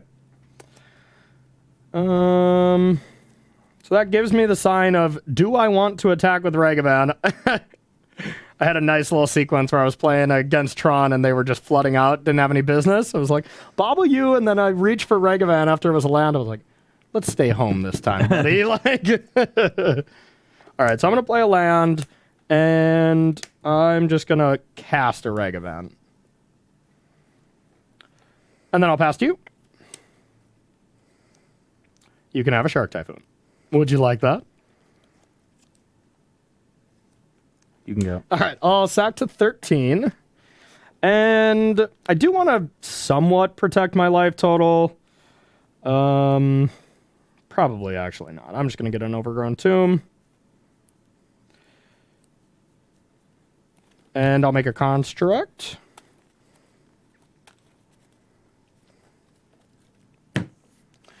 Okay. Untap. Yep. Draw chapter 3. Probably just want to construct you. You don't have Wrath. They seem actually really tough for you to deal with. So let's make another one. And search. Good. Yeah. Okay. Probably can either get Bobble or Shadow Sphere. I don't really care about Shadow Sphere. I'll just get a Bobble. The all-powerful. All right. Now let's. I know you could shark me, so I'm gonna start with a Pirate Spellbomb. Sure. I'll declare attacks. Only one construct can attack. I'll attack with just the one construct. I'll bolt the Ragavan. Bolt Ragavan. Okay, Ragavan's dead. Takes 6. Yep, takes 6. I'm at 12. I don't think I'm going to sack any of those things for a while. I guess maybe I want to play this one card. It's slightly risky. Yeah, I'll play a DRC. And you have Delirium? Yeah, I would assume. Yeah, enchantment, creature, land, planeswalker, sorcery. I'm at 6 types. Yep. Okay, I'll Cycle Typhoon for 0. Here we go. It's going to feel extra bad. Did you have land 4 plus Deluge for that one turn when I was doing nothing? Or plus Reclamation as well, of Go course. to 11. Okay. I actually found a sequence of cards that keeps me alive, which is remarkable. Yeah. I don't like that. Do I get Basic Mountain? Yeah, because you're at 11. No, there's so little red on the deck, but I might need a lot of it. I have 13, 15 damage here. I guess all you really need is one removal spell then. I will play Wilderness Reclamation, untap my lands, and pass the turn. Okay. Scary.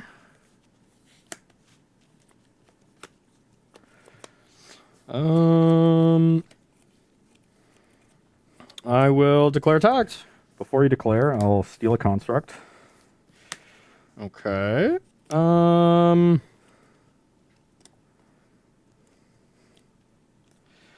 I will abrupt decay the one you're targeting. Okay. And surveil. Don't want a bobble. So then I'll for 7. 7. I go to 4. Dang it.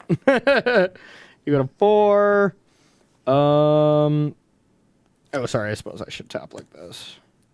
So I kind of want to just sack my Nile Spellbomb here.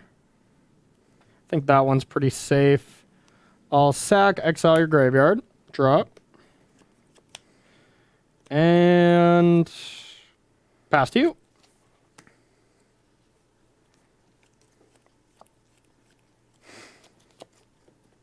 I guess I put him in bolt range now. Maybe that was stupid. Okay. Play Wilderness Reclamation. Okay. Go to my end step, untap once. Yeah, we got a Nexus. Make 3 blue and a red. Okay. Untap again. Okay. Float a red, cast Memory Deluge. Okay.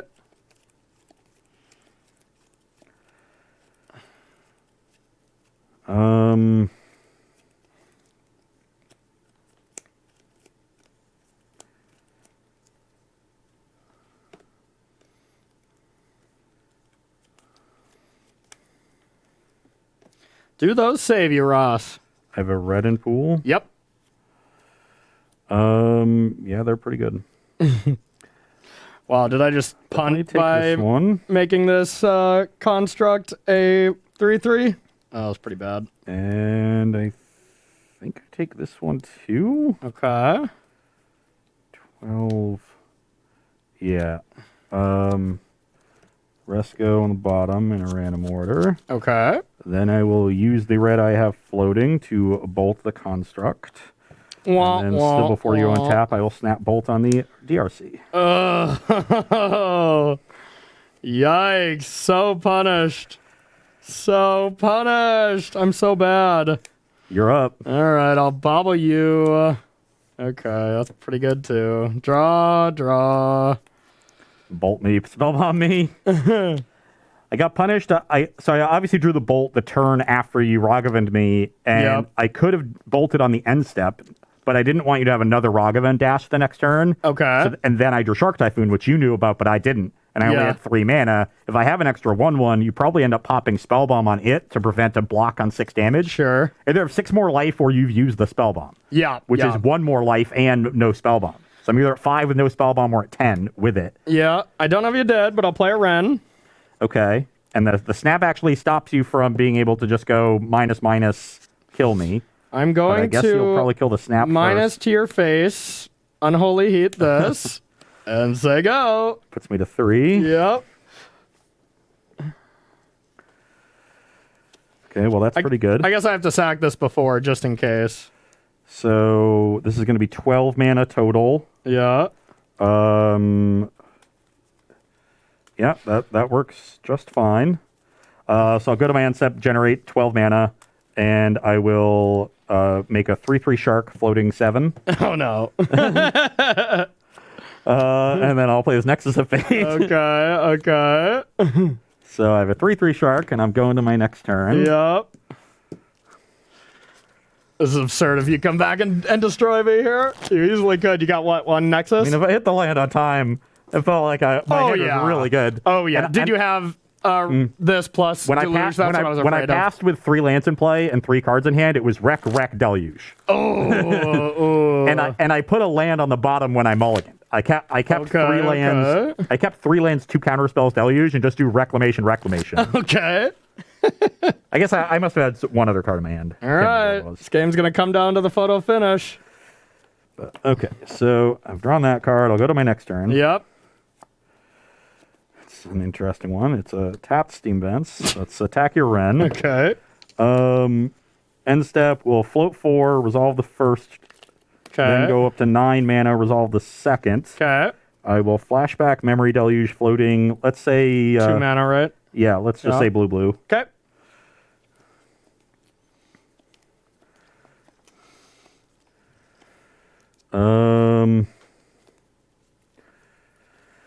All because I left that, or because I popped that spell bomb too. That feels so bad. Otherwise, I didn't give you a chat. And you're up. I'm gonna deal 2 to you. That puts me to 1. Yep. May I go? Yep. You got 2 mana in pool. No, you're good. Okay. Well, it's not great, but I guess it's a start. I have a Tarmogoyf. It's gonna be gigantic. Yep. Yeah, I'll counter that. Okay, Ren. I'll Archmage's No! I tried to get you. Go. Dang it. Is Memory Deluge a good card to have left Oh over? my god. Oh, I punted so bad, chat. Can I get some exclamation Deluge. point punts in chat, please? Because I deserve it. I deserve it. That was bad. Let's take those 2. Okay. Play Castle as my land for turn. Okay. Then I'll go to end step, float blue, resolve one of them. Okay. Yeah, this has looked better than Fact or Fiction, I will say. Yeah. Then I can flashback Deluge. Yeah, Fact or Fiction on the front, dig through time on the back. Wow. Am I dead? No, these were heinous. Okay, so I have a chance. I just saw 12 cards this turn. Bolt.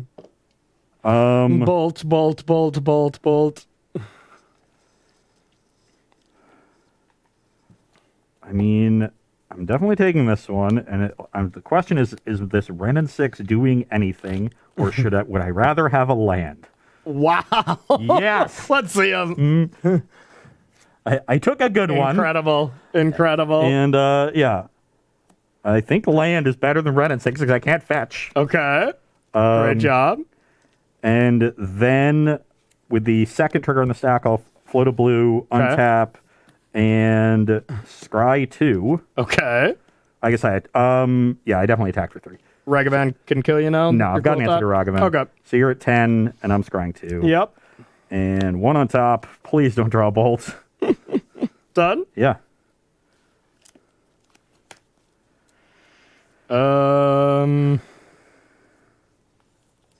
Inquisition you. Yeah, just so I can keep attacking in the face of a Ragavan. I don't want to bolt in response. I'd rather just give you one of those spells. Okay. Yeah. Take your lightning bolt. Yeah. And then I'll buy Luris and pass to you.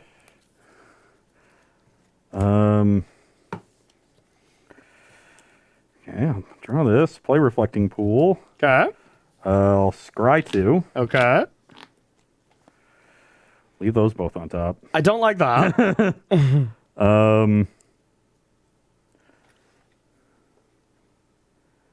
Yeah, those are definitely being left on top. Uh-oh. Do you have a way to draw those cards?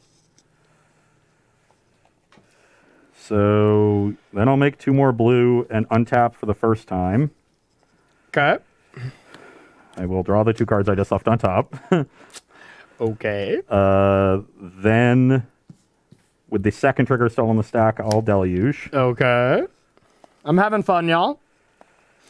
There's exactly one of us having fun in this game. Then I can make 2 more mana. 7 here. You're at 10. Yep. Yeah, I will make 2 more mana. Okay. Untap, and I'll make a 2/2 shark. Okay. That'll give me a 2-turn clock. Okay. Should be. Oh, I haven't even attacked this turn. I don't think you did. I still only want to make a 2/2. Okay.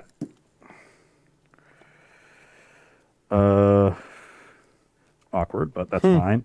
I guess I went to my end step. It doesn't matter. Yeah, you've been doing some end step shenanigans. It doesn't matter.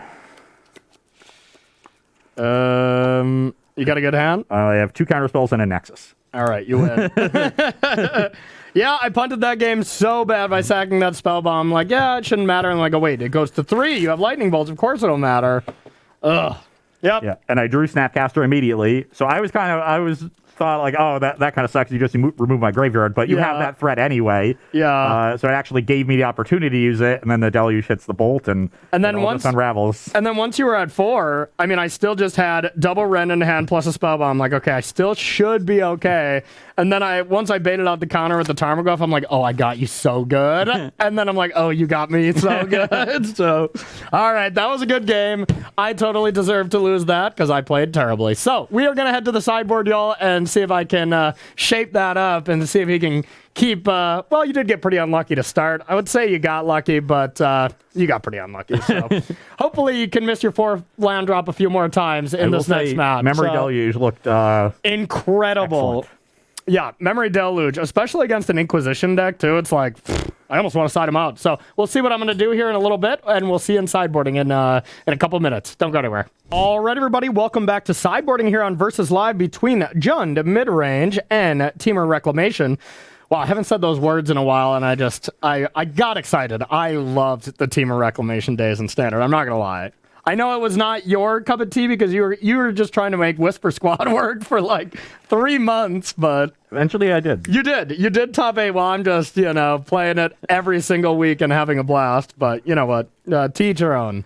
So from my end, the sideboard here is really not prepared for Teamer Reclamation, but just like Amulet, that's not like, be like, oh, this sideboard is bad. It's not. It's a great sideboard, but it's prepared for what we're seeing right now in Modern, and you're going to see the advantages from Amulet and Teamer Reclamation right now being these niche decks where, you know what, I have Abrupt Decays and stuff, but I can't really deal with non-creature permanents that cost 4, and that's what you got. I don't have any Assassin's Trophy or anything like that. So just going to bring in Thoughtseize. That's the only card I actively want. And then I'm just doing a removal upgrade because you're going to have graveyard interaction, and this still just kills all the stuff that Unholy Heat would anyways. And then it's also uncounterable, so if I need to push through that last bit of damage or something. Shadow Sphere is basically unplayable. And now Spellbomb, let's see if I can misplay with it again. and chuck it at the wrong time. Maybe you'll have a second so you can misplay with the first and still be fine. I think so. Yeah, that's you just need a second. it's punt proof, Yeah. really. Also important to note that sometimes Decay hits Shark tokens and Unholy Heat doesn't. That's So true. they can get big. That's true. On my side of things, the main card I want to get out of my deck is Counterspell against a deck with such a low curve and discard. Counterspell does not seem particularly valuable. Even though you wrecked me with every single one you cast that last game. Yeah, I mean, it's still a fine card, but I think it would have gone better for me if I just had EE on 0 for those constructs. Yeah, I wouldn't have liked that. Yeah. Or just dress down, be like, Yeah. get me good. So bringing in some engineered explosives, they're good against cheap threats, good against constructs. They can even hit Wrens and Tarmogoyfs and stuff. Just a great card in this matchup. Yep. I'm also deciding to bring in 2 of the 3 Endurances. I view Endurance and Shark Typhoon pretty similarly. They're flash threats that generate a little bit of value. In Typhoon's case, it's an extra card. Endurance's case, it's interaction with your graveyard. And then blocks DRC. That's scary to me, you know? And the question is, what is the right balance of them? I'm going to favor Shark Typhoon in the split and have 3 Typhoons, 2 Endurances in my deck. It's possible I want 3 Endurance, 2 Typhoon. Those are just like tiny decisions that you have to play 100 matches to try to figure out. But for now, I'd rather keep the card that's just a little bit better with my own game plan. Shark Typhoon scales so well in the late game. Yep. So against discard decks, you do want to have really good top decks all the time. So that was sort of the deciding factor in wanting to skew the split just slightly in Shark Typhoon's favor. I like it. Yeah, Shark Typhoon, especially against these discard decks, like that off the top, if we're in a board stall, hard cast that thing, and you're every one of your draws. Just imagine Memory Deluge, bringing in 11 power. Like that's just insane. It's mana value on Shark Typhoon, right? Oh, yeah, it's mana value. Oh, so yeah, okay. You get 2 4/4s, unfortunately. Yeah, still reasonable. But I'll take a Dig Through Time, a Factor Fiction, and 2 4/4 flyers. Yeah, those Deluges looked awesome. Well, you weren't watching them. One of them did not look good. I mean, what was the other good card? It was a Bolt. Like what you Inquisitioned me. You saw my hand. It was 2 lands, Bolt, Unholy Heat. Yeah. So the first Deluge, I drew Tarn for turn, which is completely dead because that was a 1. I Deluged and saw Castle Vantress and Unholy Heat. Yeah. And 2 bricks, which is fine. Castle Vantress is pretty good. To be fair, Fact was not going to be good either. Yeah. And then I looked at 7 more cards, and it was 5 lands, Renin 6, Unholy Heat. Yeah. And the only thing I've been doing with that card, is just combining All Ren's Epiphany and Galvanic Iteration last weekend over and over and over again. So I'm now a fan of Memory Deluge as well, but for different reasons. Now all we need is 4 color Reclamation in Modern with Teferi, so you can plus Teferi and then generate a bunch of mana and Iteration Epiphany on your end step. Bang. You got your deck ready for the Invitational, huh? Yeah, it's already done. Already sleeved up. It built itself. Okay, I'm going to start. And my hand is slightly awkward, but I do have a saving grace here with this card, but I think I'm going to keep. It's slightly risky, though. I will keep as well. Okay, so I'm going to start with this, I think. I'm going to Thoughtseize you. Oh, I've got a pretty good hand against the Thoughtseize. Yes, you do, but I have to take this card, and we'll leave you with those. The Lightning Bolt, so we're going to get... I'll go to 18, and I'll pass to you. I will play a Scalding Tarn and pass the turn. Okay.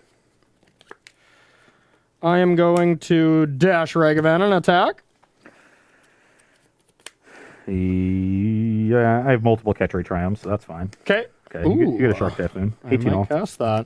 All right, then I'll play a Bobble, and I will pass to you. Yeah. On your end step, I'll crack this fetch. Okay. 2 life is worth more than the information from this bauble. Yep. You can get a Catchery Triumph. And then let me see what you're going to draw. And I'm going to do it at end step, so I draw now, just in case there's something I want to play. Maybe I draw my Stubborn Dismissal that I boarded in.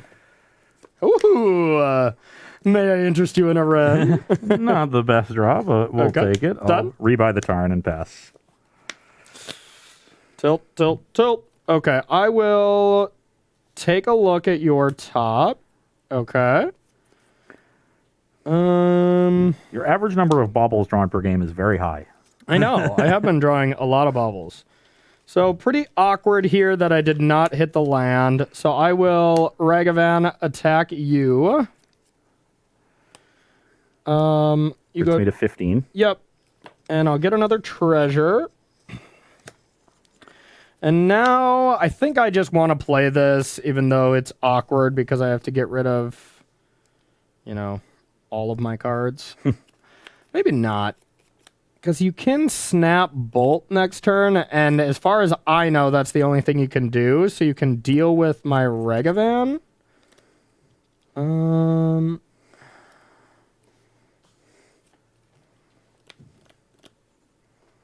You got 4 in hand over there? I have 4, yeah. All right, I'm still just going to play Tarmogoyf. Pass to you. And it is a 3/4? 3/4, yep.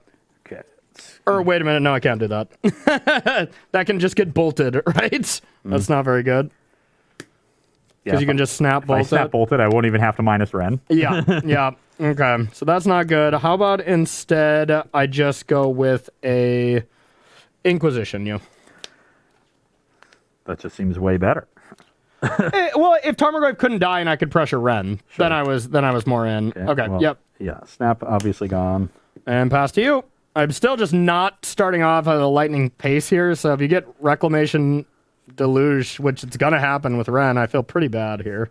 Let's start this turn with the Growth Spiral. Okay. I will put this Scalding Tarn onto the battlefield. Yep. I will crack a fetch, go to 14. Okay. Yeah, Regavans don't get hard casted too much unless I'm on the play against your Ren and 6 deck. There's another Triumph I can get. Okay. Then I will plus Tarn and play it as my land for turn. Okay, done. Yep. I'd like a land. Or did I draw a bobble? I don't think I did. Because I just bobbled you last turn, right? So how many cards are in your hand? 4, 5, 6, 7, 8, 9, 10. Well, 2 replaced, so that's like 8. And you were on the draw this game? I was on the play, right? I lost to you. Oh, yeah. You're on the play, and this is your turn 3. So you're drawing your 9th card right now. No, this is going to be my turn 4. I missed a land drop. You have 4 lands. Yeah, because I played turn 2 Ren and turn 3 activated and just spiraled. Yeah. So yeah, this should be your turn 4 if you're on the play. Yeah, you're down a card. Okay. Sorry about that. All right, so now draw for my turn. And still didn't hit a land. All right, well. Let's see what we want to do here. Oh, actually, yeah, this is kind of a cute play. Oh, no, I can't do it with the swamp. Oh, that's a tilt. It's like I had a cute play. So instead, I will attack with Ragavan. Brings me to 12. Yep. What do you got on top? Engineered Explosives. Oh, well, for sure going to cast that for 0. Got some sharks on lockdown for later. Well, actually, let's first go with a DRC. E for 0, Surveil. Tilt. And yeah, return Ragavan, pass to you. And step, I'll go to 11. This is not going well for me. That's what I like about it. Yeah. Now we'll get a Steam Vents tapped. Got 11 to 18. Yeah, and you only have Wilderness Reclamation plus Memory Deluge as your worst play right now. Cool, cool, cool. Plus killing the DRC. Yeah, yeah, baby, yeah. Why not? Yeah, just for funsies.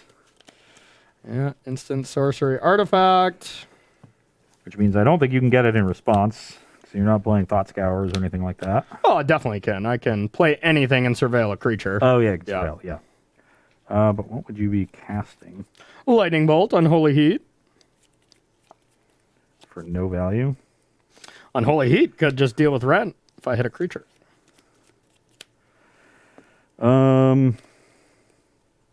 Yeah, again, if you, yeah, then you get everything. Yeah.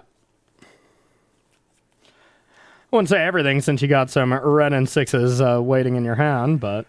Yeah, which is why I'm just going to go for it. It's all minus on the DRC. Yeah. That happens, so I'll just play Reclamation. Yep. And I'll just untap Bass. Okay. Yeah, you don't want to deluge with, and then have 2 mana open? No counter spells in my deck. All the removal costs 1. Good point. Okay, right on time. Means you can't Inquisition me to protect. Yep, right on time. Well, I'm going to mix it up this turn and go with a Dash Ragavan.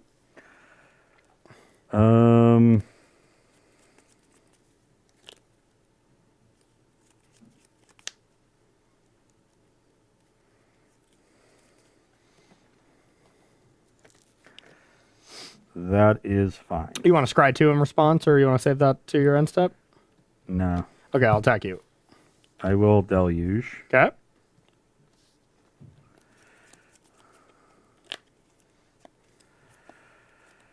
And I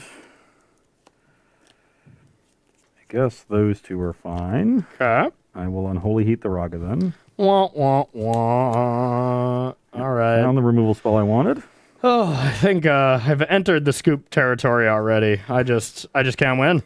There's just no way. I'm so far behind. You're already at Flashback Deluge. Yeah. Oh, yeah. Yeah, I have Charm Typhoon. Yeah, and this is a deck that has to stay ahead. I had Ren 6 from the whole time, so all I need is one land, and it's on. Yeah. So it was close. But, you know, I think this was... Yeah, this was my keep like that on the play with some other card. I think this or something. It's risky, but I still think I stand by it. I don't want to play Ragavan right away in case you had Bolt, which you did. And then I at least get to turn on the green source. But this hand still needed to draw a fetch land. And I did not. I was going to get, in 2 turns, I was going to go Hardcast, Shark Typhoon, Nexus of Fate. Make a 7/7. And then untap. Oh, yeah. Oh, God. Needless to say, I feel like our roles are normally reversed on these decks. I play a lot of those style of decks, Yeah. and you play a lot with the Nightmare Cat. Well, But so yeah. far, I've been pretty impressed with the Midnight Hunt cards. You know, Ren did a pretty good job in that opening matchup of making things awkward on you, playing a little defense. Like, gave me a shot at hitting some of the stuff I needed. Yep. Ended up not hitting it, but definitely looked like its role was good. And then Deluge looked insane here. Insane. Granted, this is probably the perfect matchup for it, right? I think so. Yeah. This is the matchup where you want as many bites at the apple as you can get because you're tearing my hand apart. Yeah. But you know, it wasn't even that situation that came up. I was just doing my normal thing. Yeah. And in the process of doing my normal thing, it was utterly absurd. It was insane. And yeah, you think like if we switch and you play against Is It Murktide, I think maybe that card doesn't have the luxury of taking over because I do think just Murktide is a faster deck. It's slightly faster, not by a ton, but I do think it is slightly faster because Murktide for you is still very tough to deal with. Like, very tough. Oh, yeah. Yeah. Oh, yeah. Murktide itself is a really So I think if I get that down and then I can just counter a timely Flashback Deluge or something, it might be okay. But honestly, I'm surprised not to see any sort of bounce spell, like a Brazen Borrower or two somewhere to help out. I think it's just because Unholy Heat is supposed to deal with everything. But a 7/7 Murktide, it doesn't seem like you can beat that. I guess you have counter spells, so that's what you're hoping to do. And just block with sharks. Chump with sharks and stuff. Until you can, find enough to take over 2-for-1 yourself to answer it. And Shark Typhoon with Unholy Heat is actually awesome. Getting this type into the yard kind of for free like that is pretty tough to do. You know, like really helps that delirium. Dress Down in Grixis Death Shadow does that pretty effectively, and that's one reason why that card's insane. It really helps the types out for Unholy Heat. Yep. But look great. Story from this deck, I punted game 1.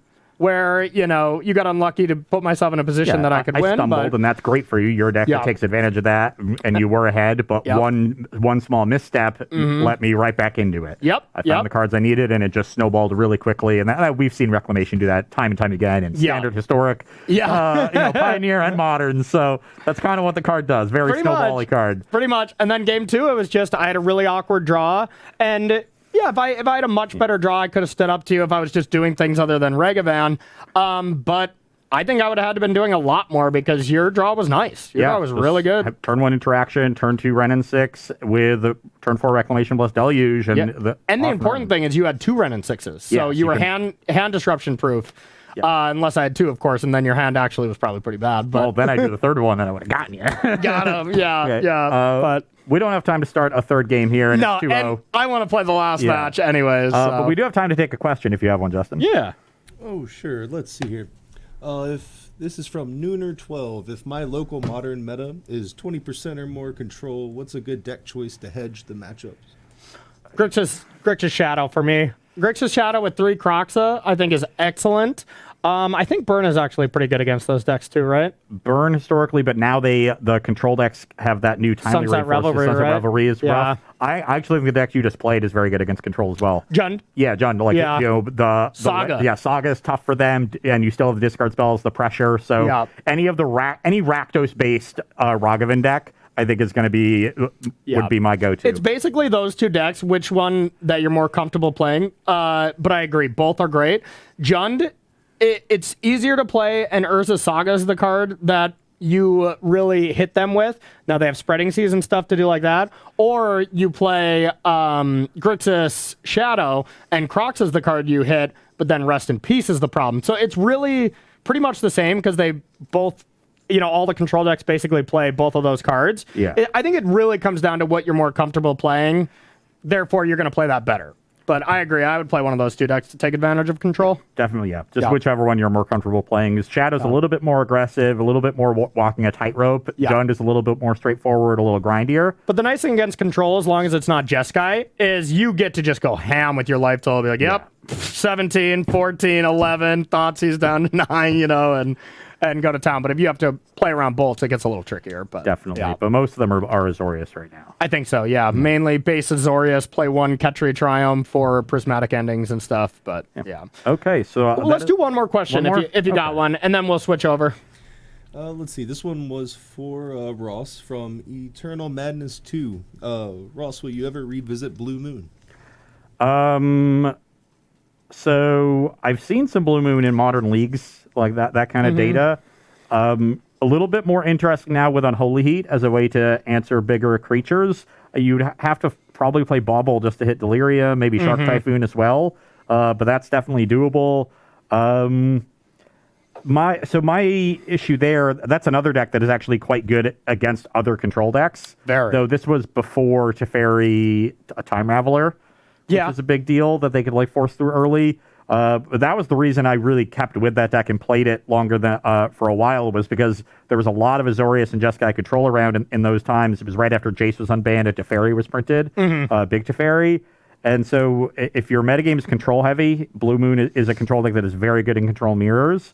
Blood Moon seems okay right now. There's some Tron around. It's good against Saga. Yeah, I think it's fine. Yeah, I just worry about playing any sort of control deck with how efficient these Ragavan decks are. Yeah.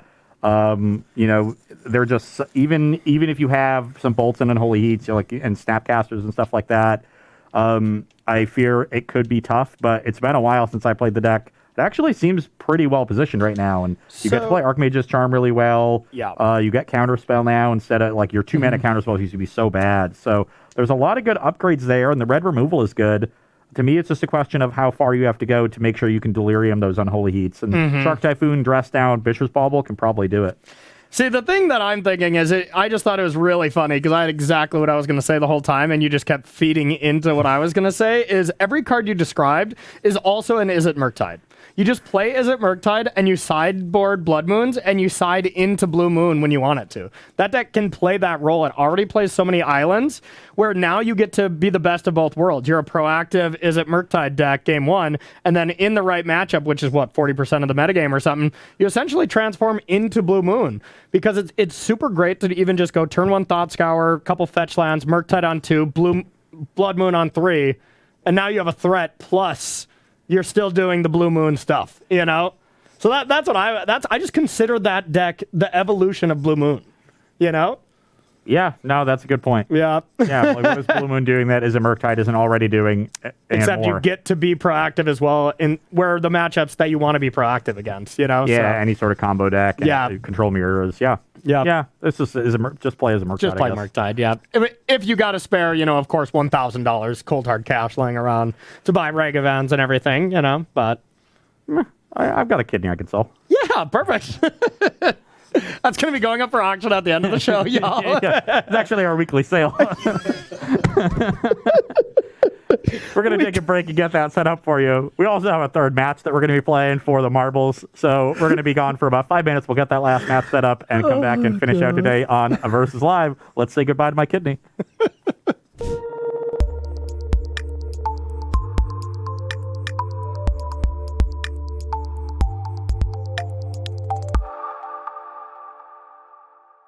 Hello and welcome back to Versus Live. I'm Ross Merriam. And I'm Jorin Baumeister. And we've got Justin in the booth. Say, how's your kidney doing, Justin? How is your kidney doing, Justin? It's a little scared, but I'll get over it. Yeah, it's a terrified one.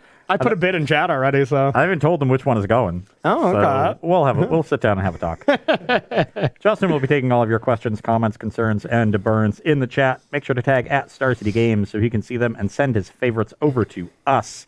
We are wrapping up another day of exploring Modern post-Innistrad Midnight Hunt here. And in typical versus live fashion, we have saved our favorite decks for last. Corey, of course, playing Yorion. We're This back. deck looks a lot like Elementals. You've got that Omnath pitch creature engine, but you're not playing Risen Reefs. Yep. You're instead just playing more traditional, sources of card advantage, still playing Ephemerate, and just playing a more regular, grindy game plan with all the individually powerful elementals and none of the really synergy-driven ones. Yep, this is a deck that won the challenge, and sorry, I for the life of me, I tried to find the challenge. I just took a screenshot of this when I saw it win. Someone tweeted out, so I'm sorry, I do not remember whose name it was because I just took a screenshot of the deck and then just could not find it when we were doing Versus Live. So it's built by someone, not me, and it looked so awesome. And of course, once they won it, they're like, okay, this deck's 100% on Versus Live, and they're right. Because it's awesome. Yeah. And I'm going to be playing a deck. This was from the league data that Doomwake 5-0'd with, another streamer. And interestingly, so this is Zombie Bombardment. This is an archetype that Aspiring Spike has worked on a lot. And when Jadar and Champion of the Perished, that one more specifically, were Sounds printed, like a standard deck, but okay. Devin wanted to, work on the archetype, and I agree with him. I think Champion of the Perished is a great addition because it turns you into it makes your aggressive game plan that much stronger. Yeah. And so I was on a stream one day just watching, and they were he was playing through different builds, and I just typed a build that I thought would look good in the chat. He played my 60 and 5-0'd immediately. Really? So this is literally my 60. Okay. What is Goblin Bombardment again? Is that the 5 damage you sacrifice? No, that's creature? Goblin Grenade. Okay. You have to sack a Goblin to that one. It's sorcery. Makes Goblin sense. Bombardment is the enchantment that they reprinted in MTG. That you sack and deal a damage kind of sack thing, any right? creature, deal a damage, 1 in a red enchantment. Sounds medium. It's really sweet. It seems like it's the Whisper Squad of Modern. I mean, it's really good with a Whisper Squad. Don't tempt me with a good time. We got a new list coming in. But it's the sacrifice engine with Carrion Feeder and Bombardment as your outlets. Okay. You have Gravecrawler and Bloodghast as your best fodder. Mayhem Devil to tie everything together, and then the zombies bring the aggressive elements. That's Champion of the Parish, Drolf's Messenger. Jadar is really good with Champion. The Gravecrawler synergies with Carrion Feeder just start growing both creatures at the same time now. So Yeah, this sounds scary. yeah, the synergies are really cool when they start coming together. But with all your recursive threats, you're also somewhat resilient to removal. Yeah, I'm going to try to break those up, but yeah, I do not have removal that's going to be excellent. Besides, like, Solitude. That seems like it's going to be excellent against you. Like, Solitude, Ephemerate, if I can get that, I think that's something to really look out for. I'm going to have to prioritize getting a sacrifice outlet down early to prevent some of those shenanigans on my recursive threats. But And of course, since I punted game 1 of last match, I set it up perfectly so I get to go first with my favorite deck, all on purpose. Right, Justin? I was telling you about that earlier. Completely calculated. Nice. Okay, cool. We're giving that guy a raise. I don't think that's our department, Corey. Well, we can try. We can definitely do that. All right, but now he shuffled my deck beforehand, and now I have to mulligan, so you're now fired, Justin. Now, it's so close. One more land for expressive iteration. This hand would be an absolute keeper. Just kidding, I'll keep. My hand's fine. All right. Looks like a standard hand, but it's fine. Yeah, my hand didn't really look like a standard hand, but it did look completely clunky and unplayable. But Kind of wish I had an Ether Vial in this hand. yeah, it's probably on top for you. I wouldn't mind. All right, we're going to try this again. It's been so long since I shuffled a Yorion deck. I'm not going to lie, I didn't miss it. I have small hands. Okay, this is starting off extremely bad. I have a 1-lander. It's a Reflecting.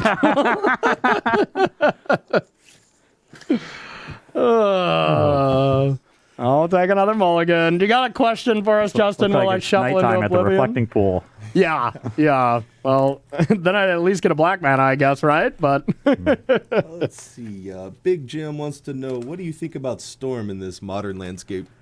Storm, I think, has lost a lot once Force of Negation was printed, right? There's also just a lot of incidental graveyard hate around in main decks, too. more cheap removal for your creatures. It's just another deck that hasn't really gained anything over the last 3 years. Yep. And every other deck It's another around it has Tron gotten amulet better. kind of thing, right? Yeah, and one of my issues with Storm has always been that it's vulnerable to basically every form of disruption. Just cheap spot removal is good against it because they're relying on those creatures most of the time. Graveyard Hate is good against them. Counter spells are good against them. Discard spells are good against them. It's a pretty resilient deck, all told. But it's hard to be resilient enough when you're so vulnerable to so many things. You need linear decks that are not vulnerable to what people are playing, and that's just never going to be Storm. Yeah. I agree with you. I'm gonna keep this hand. It's completely unplayable, but I'm not going to 4. So Nice. Go. This is not gonna be a great game. I will cast a Gravecrawler. Oh, okay. Would you like to evoke a Solitude? No. I'd be okay with that. Pass the turn. Oh, baby. I will attack you for 2. I'll take it. I'm going to crack a Verdant for a Swamp, going to 19, and play Jadar. All right. Still before your end step, I'm going to do something to that. So you're going to 17, you said, right? 19. I'm just getting... Or just getting a basic. Okay. Yeah, so you're at 19. I'm at 18. I'm going to Solitude and pitch this to Fairy and get that out of there. I gain 1, brings me back up to 20. Yep. You're Done. up. Ooh, okay, pretty good. Pass to you. We're having a good time over here. I Having a agree, we good are. time. Really a great time. Some might say the best time. Did you add lands to my deck, Justin? 'Cause I haven't Smush seen them for 2. yet. There's a couple. Okay. You're at 16. Crack a Mire. Okay. Get another Swamp. And I will play a Mayhem Devil. Okay. Pass the turn. All right. We're cooking. We are cooking. So I have a Stomping Ground. You're going to play Tapped? I think so. I don't have a play. And, all right, I'll Fury these, pitching an Omnath, and I'll pass to you.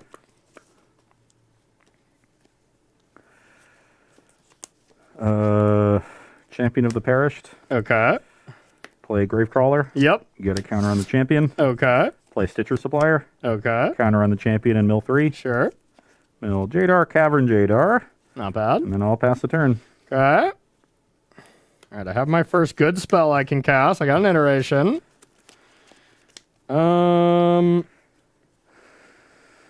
That's completely awkward, of course. Definitely put this in exile. And which one of these cards do I want more?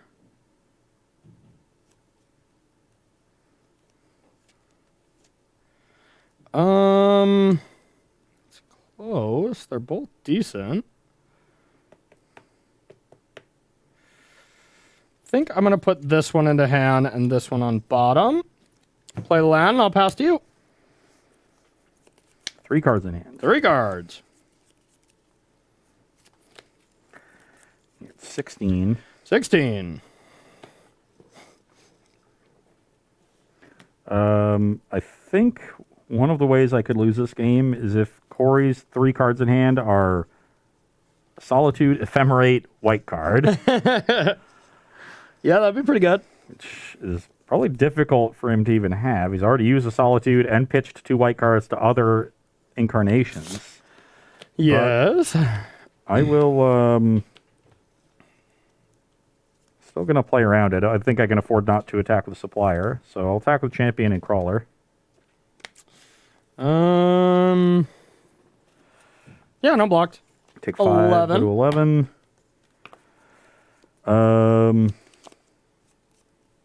And then I'll play Mayhem Devil. Okay. Pass the turn. Yeah, that's not a zombie, huh? A little anti-synergy there. It's an honorary zombie. Yeah. So is Bloodcast. Okay. That was interesting. Oh, okay.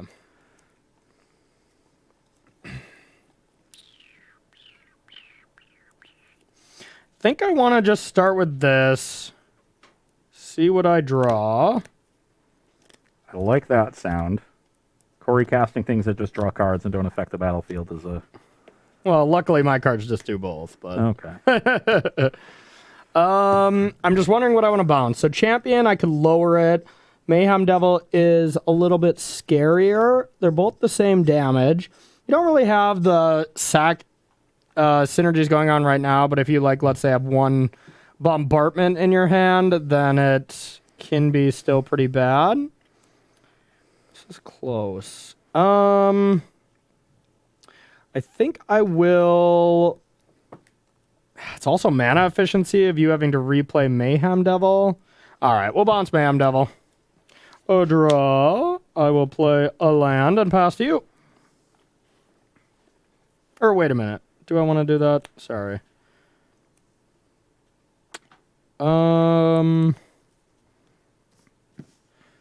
Yeah, I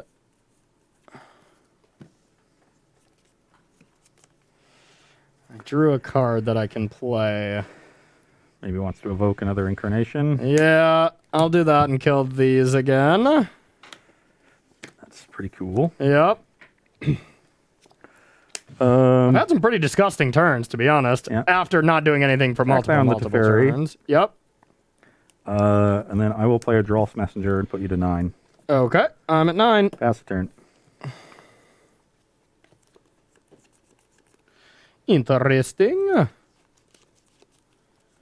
I'm going to start with a Quaddle. Okay. Draw. I have a Reflecting Pool. And I'll play Eternal Witness. And now, which one do I want back?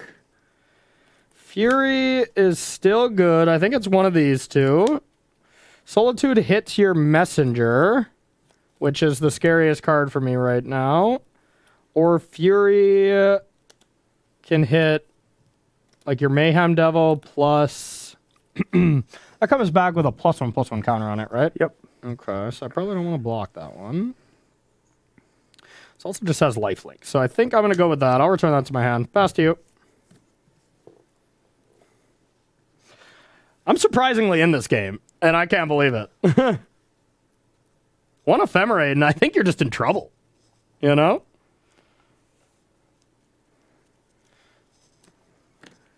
Attack you for 4. It's a pretty good attack. All right, I'll take it. Down to 5. Brings you to 5. I'll play the Gravecrawler from my graveyard. Okay. And Goblin Bombardment. Pass. Am I dead? Oh, yeah, you are. I send these 3 creatures at you, and this comes back. I've got 6 more damage. Okay, I'll block instead. All right, good game. I just knew that it stopped the Solitude. I wasn't even thinking about killing you. Yeah. But Well, you know, that was a little unfortunate mulling to 5 and having to keep just a island as my opener. But I had Expressive Iteration, Teferi, and some pitches. But it kind of gives me some hope for the rest of the games that I was still in it when it looked unwinnable after turn 3 when I hadn't played a second land. I mean, you were at 9 and still I in had trouble. like 5 cards in my hand. Yeah, don't get me wrong. I was still in trouble, but I had a reasonable shot to come back with that Solitude. So, all right, everyone, that's going to do it for our first game. We are going to head to the sideboard and see what we got, and hopefully not mulligan a lot. We've mulliganed a lot combined.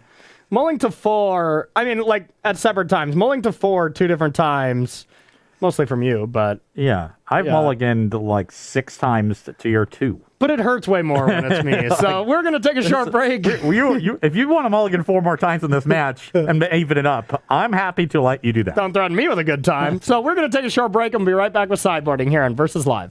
All right, everybody, welcome back to sideboarding here on Versus Live between 4-color Blink and, what are you calling that? Rakdos Bombardment? Zombie Bombardment. Zombie Bombardment. Okay, love it. The spiritual successor to Sam Black's old Legacy deck. Oh, okay. He top-aided Grand Prix Atlanta with Okay. in 2012.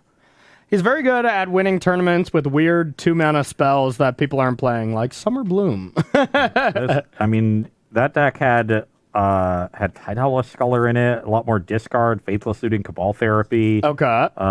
Would have killed for a Stitcher Supplier, I'm sure. Yeah, I love But me a still Cabal played Carrion Therapy. Feeder, Gravecrawler.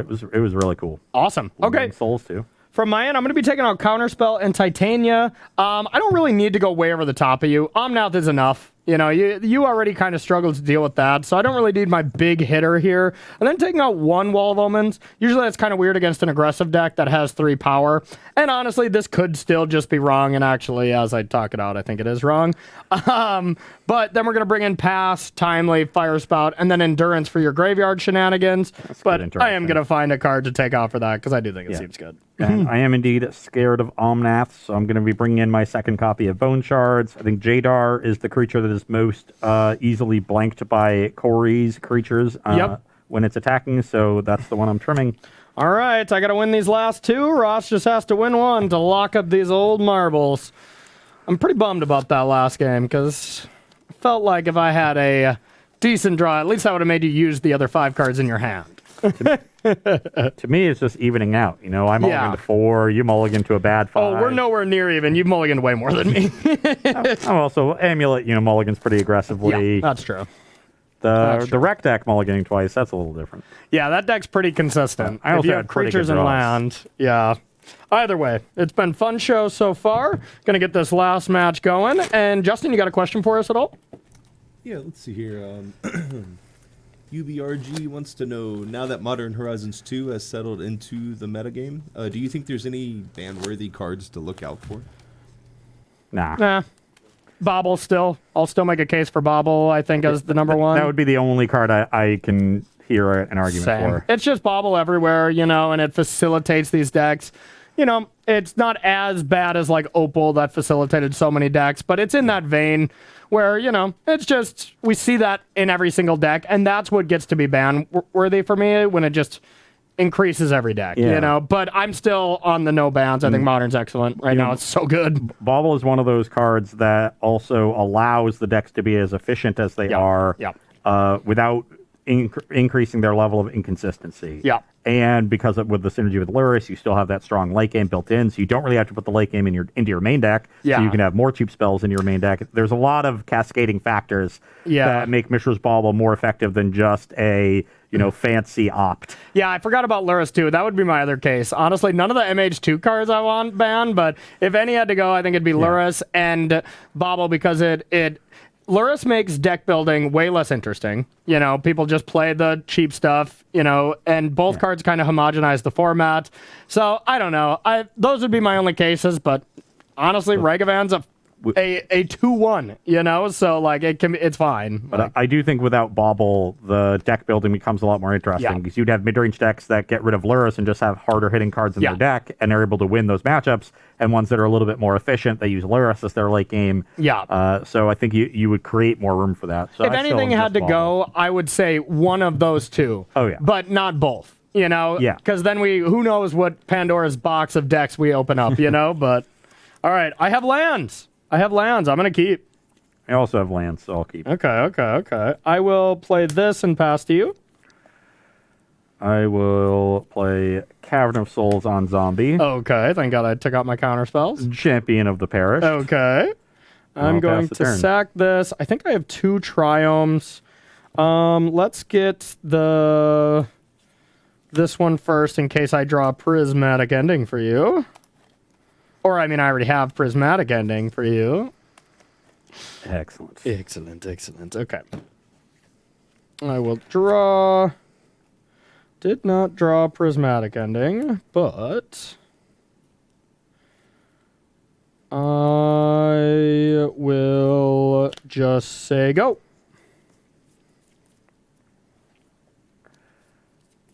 I will play a Champion of the Perished. I'll respond. We'll get that one out of there. That's fine. Then I will take 2 for a Blood Crypt and play Carrion Feeder. Counter on the Champion. Okay. So I'm at 18. You're going to go to 19 on it, so? I'm going to go to 18. Yeah. So 18 all. Okay, now we'll get the other Triome. Mana base is now 100% perfect, of course. That really is nice, having 2 of them. Now you play Reflecting Pool. Yeah. And then the world is my oyster. All right, so we're going to untap. Oh, not a great draw step. So I guess I will start with a Expressive Iteration. Yep. 1, 2, 3. We'll be putting that there for sure. And which other card do I want? Probably this one since it's unique.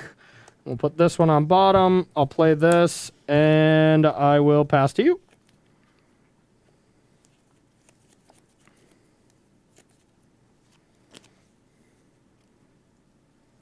Attack for 3. No blocks. Brings you to 15. Yep.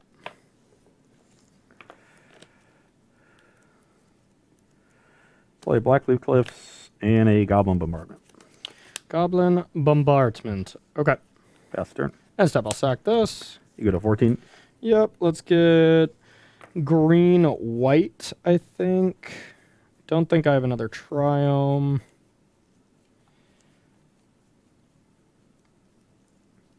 And pretty much one of every duel. I think that seems fine. Okay. So yeah, 14, 18. Yep.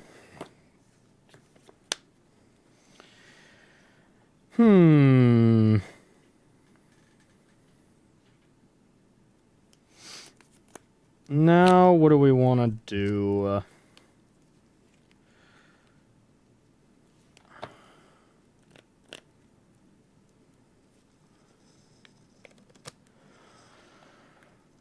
Let's go with a kind of awkward.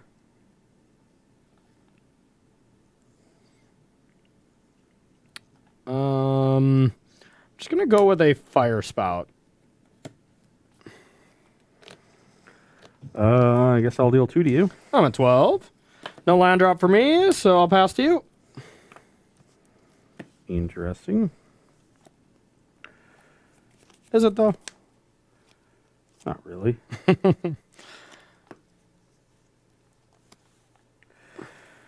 Play Mayhem Devil. Okay. Play a Delta, crack it, deal you 1. Okay. So I'll be at 11. 17, you'll be at 11. Yep. Get a basic swamp, Okay. wherever it might be, and I'll play a Carrion Feeder. Okay. Pass the turn.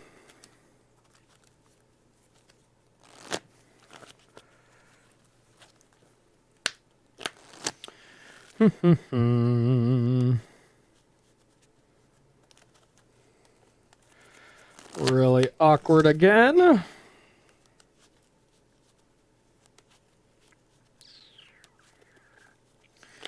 I'm going to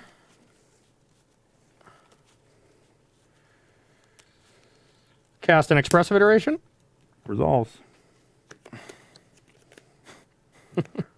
Once again, pretty happy to see Corey casting spells that don't affect the battlefield. Yep, missed a land drop. Classic. I'll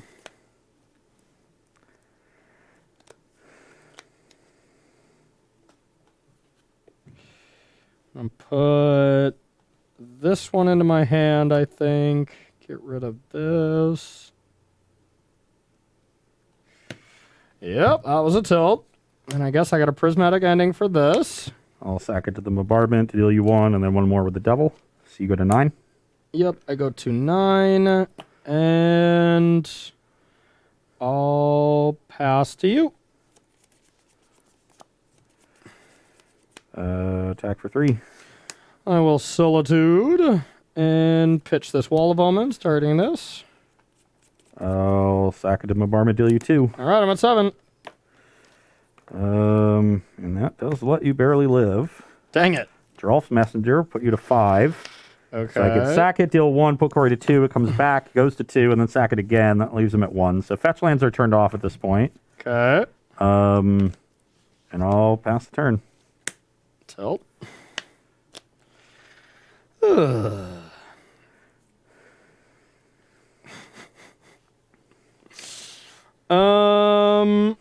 God, my draws have just been so awkward. It's unreal.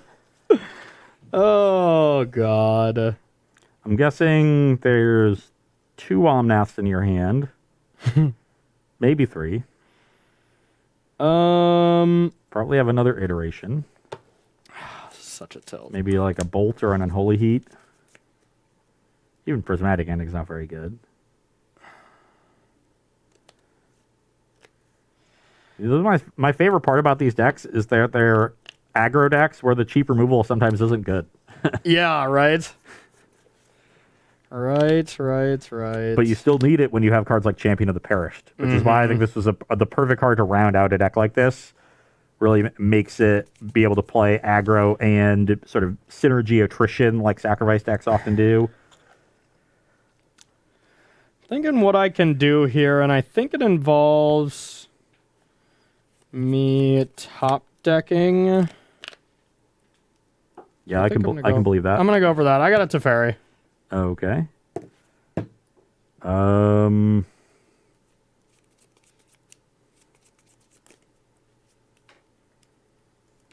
So you can't prismatic ending this. I guess you probably would need to like path. I'm just thinking path versus bolt. If I sack the messenger in response, then and put Corey to 2, then you can draw red source for bolt, and get me. Or if I don't, I think with you because you have a lot of life gain though. You only have a couple paths. I think you have more bolts than paths. Yeah, it's an interesting spot. Yeah. You could also hit Solitude. Yeah, I think I want to put you low. I'm going to sack in response and deal you 3 total. Okay, I'm down to 2. Yeah, put you to 2. I'll let that resolve. I didn't hit it, but you did play into Fury, I guess. I'll Fury that. And I'll pass to you. Oh, that's a tilt. Yeah. And that is also a tilt. Play Godless Shrine, and now, do I even want to play Bombardment into Prismatic Ending? You don't have counter spells. Yeah, I'll just pass. Wow. Yeah, it's just like red versus white removal, right? Yep. All right, so now let's see what we want to do. Solitude versus Fury is about the same. Yeah. You just have 4 of each. And yeah, I think I basically still can't play anything, unfortunately. And this also leaves me in a better spot in the worst case scenario because I still have Bombardment in hand with you at 2. Yeah, that's still scary. All right, I'll pass to you. I had to get rid of Omnath too, which I was just with a 2-lander with Expressive Iteration on the play. I'm like, I'm gonna cast that. It's gonna be good. Yep. Ooh, actually, hold on. I guess because of Teferi now. Yeah. You seem very confident that whatever you were gonna do is gonna win the game. Okay, this is how I want to do it. Okay. I will play Bloodstained Mire. Okay. I will play Mayhem Devil. Okay. I will play Goblin Bombardment. In response, I'll path that. I will crack this fetch in response and put you to 1. Yep. Get a tapped shock, Blood Crypt, and a Swamp. Okay. And then I'll pass the turn. All right, end step while Prismatic Ending that. God. So you just had it all. I mean, had it all. Are you kidding me? I didn't have a land. No, I mean, like when I was thinking about red versus white removal, you had red and white removal in your hand. You had Path and Fury. Well, so when I Teferi'd originally, I was trying to draw a land. Hope if you didn't bring it back, I could still use my fetch to go to 2 and path you. But yeah. Okay. Well, we hit the land right on time. Oh my God. Like most of your lands are turned off at this point. I know. I think that might be the only untapped land in your deck. Yeah, probably. To be fair, I didn't need an untap one this time. So now what do I want to do? Your graveyard doesn't scare me. What kills me? Bloodghast, I guess. It's pretty bad for me.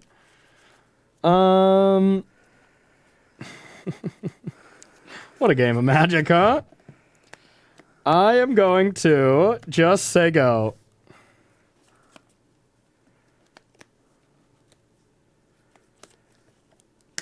Gravecrawler. Okay. You're up. End step, I have an endurance. Yeah. What? You shuffle your whole graveyard, right? Yep. Okay. It's Random bottom and a random, not random. shuffled. Yep. And I'll untap and draw. It's not a good draw.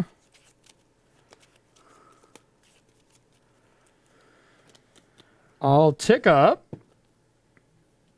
And I gotta start pressuring you. But I also would like to not die. That's pretty cool to not do. I can do that.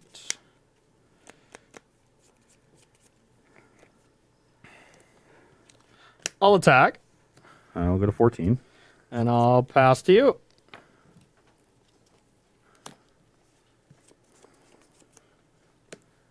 Should I crack my fetch? Yes. So clearly Corey's not dead to me attacking with Gravecrawler. That's a pretty safe assumption. Or it was a sick bluff that really doesn't hold much bearings since that creature can't block. Yeah. This is unbelievable. Oh, man, I want a game 3 so bad. Pass the turn. All right. End step endurance. On top. I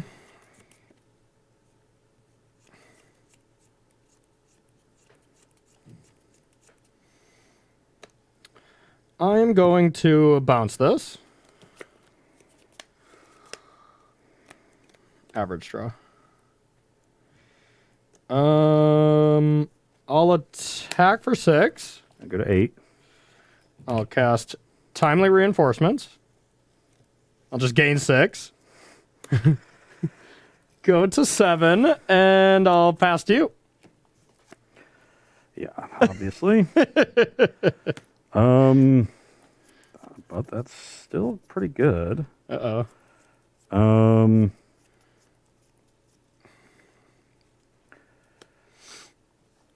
I'll play Gravecrawler off the swamp. Okay. I'll play Carrion Feeder. Okay. And I'll play Mayhem Devil. Okay. I dead? Not yet. Next turn, if you have no disruption. Okay. I'm gonna. So I have 1, 2, 3. I have 4 damage right here. So you can kill one of the endurances or go upstairs? Well, I would have to sack the devil to do that, which I'm not going to do. But oh, sure. You can sack itself too, right? yeah. But still, I don't. You'd have to give away one of your threats to deal with mine. Yeah, I have 3. I have 3 with just the Gravecrawler, I should say. Okay. And you're at 7. I'm not dead to your next attack. I guess I'm dead if you have a bolt. That would be kind of a tilt. I'm gonna sack here, ping the Teferi. Okay. Replay. Okay. Sack here, ping you. Okay. 6. Replay. So you're at 6. Carrion Feeder is now a 3/3. Okay. And I'll pass the turn.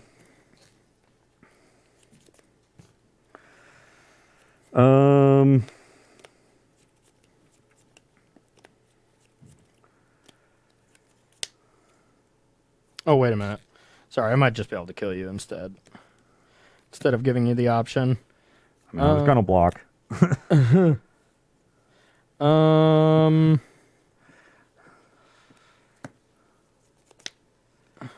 Sorry, let me make... This is tricky. So I go like this. I return...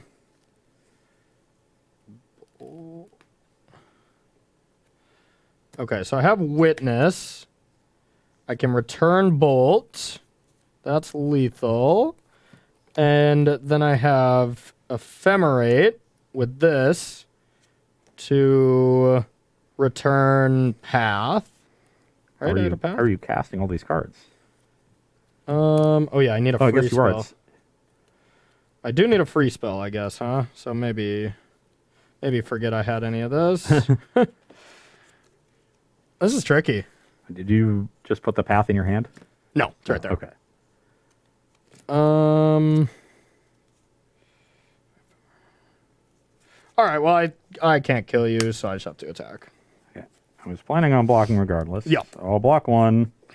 Before damage, I will sack 2 Carrion Feeder. Okay. Deal 1 to the endurance that's being blocked. Okay. Damage. And we'll go to damage. I'll go to 5.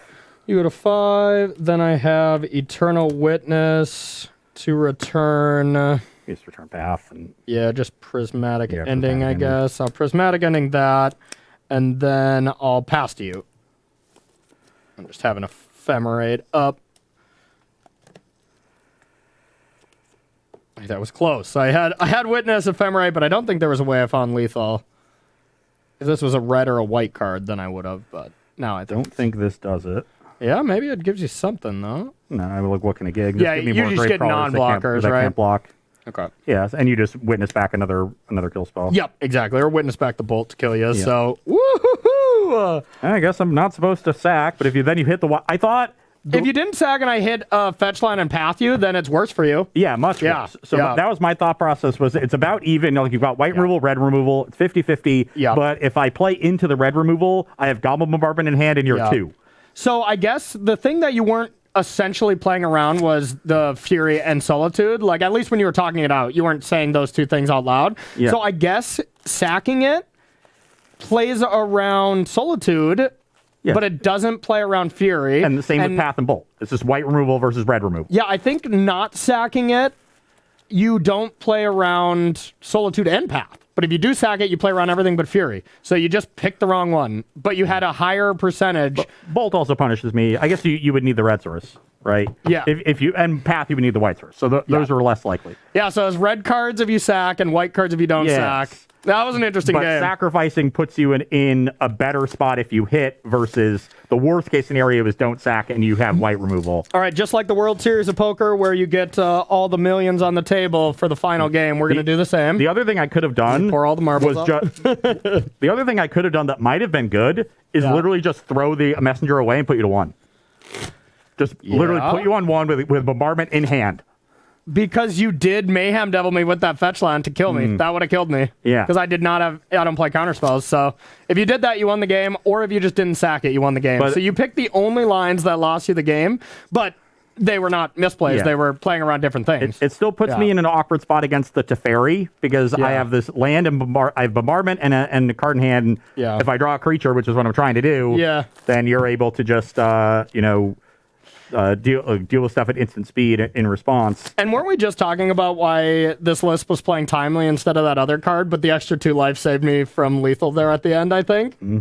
So you would have been at 5, and I would have only had 4. You dealt 1 to Teferi and 1 to the creature. I only had 4. Remember, I was talking it out. Because I had 2 replays of the Gravecaller. You're right.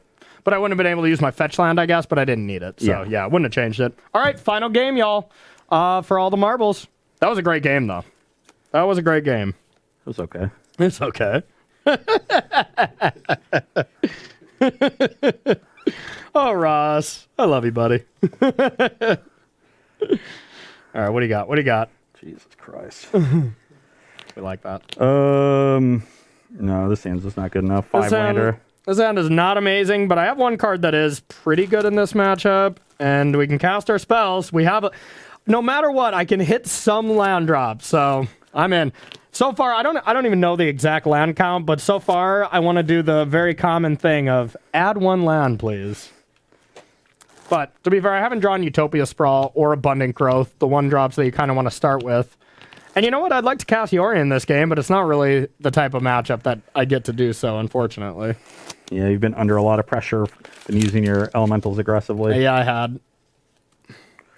It's not even like they're that good with elementals. You know, it's not like you can do the ephemerate trick with Yorian. Yeah. Play Yorian, trigger on the stack, it still dies. Yes, if your Yorian's already in play, you can like evoke and then ephemerate Yorian.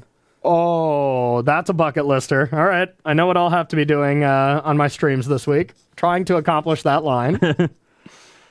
And nothing else. Nothing else. Wins, those are secondary.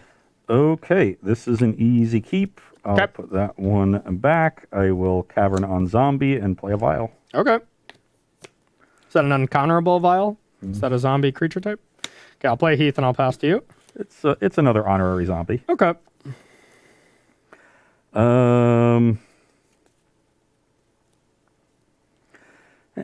Activate. Sure. Supplier, mill 3. Okay. Wow. Must be. And no land. Supplier, mill 3. Oh, God. Oh, no! Play Delta, return 2 Bloodgust. Oh, my God. Okay. Done. I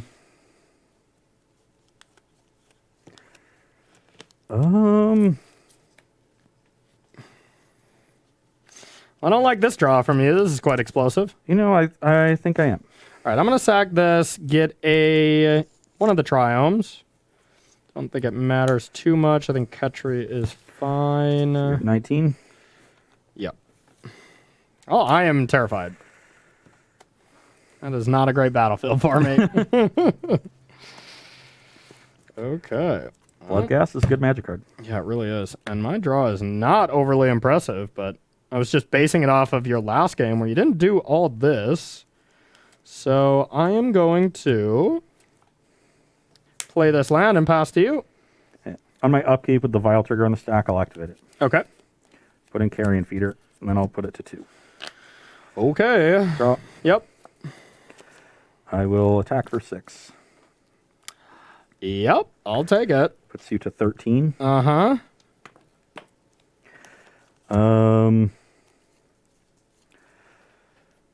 Sack, Bloodgast to Carrion Feeder. Sure. Sack, Bloodgast to Carrion Feeder. Sure. Um, I'm going to fetch a land that I'm more than likely going to get to save some time. You get 12. Yep. I'm just trying to hit potential grave crawlers here. So yeah, I'll sack a supplier, but I'm also trying to protect Carrion Feeder from bolts. Okay. I'm pretty Mill sure I'm 3. getting this land. Okay. And Wow. mill 3 again. Okay. Okay, there's a grave crawler. Uh-oh. I will play it. Okay.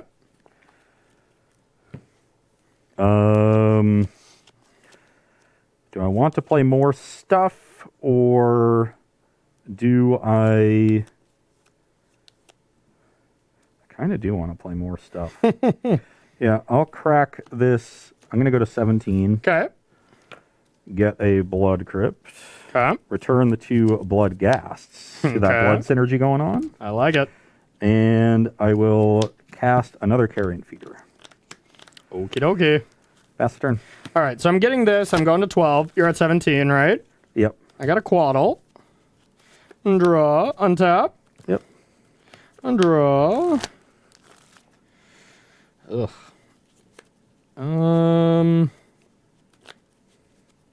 Guess this isn't the worst.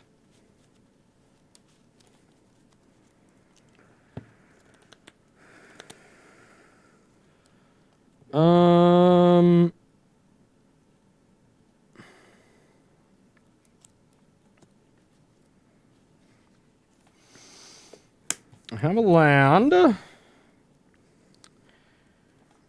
at 12. I will pass the turn to you. It's convenient because I have 12 power on the battlefield. Oh, is that convenient? I'm going to take this vial up to 3. Okay.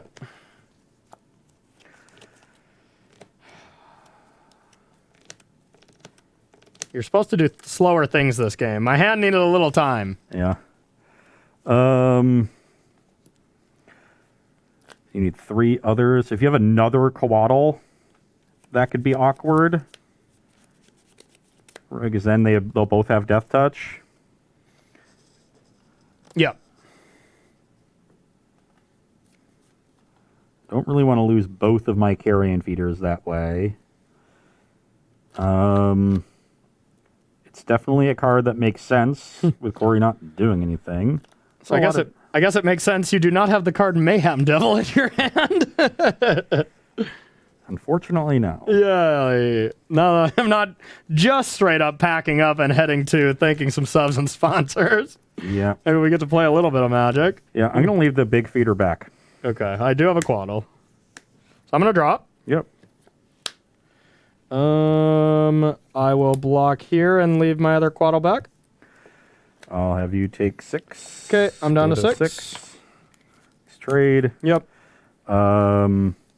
I will. I don't really need Carrion Feeder to get any bigger against these Coatls. Yeah. So I'll play 2 vials. You are bad at drawing vials.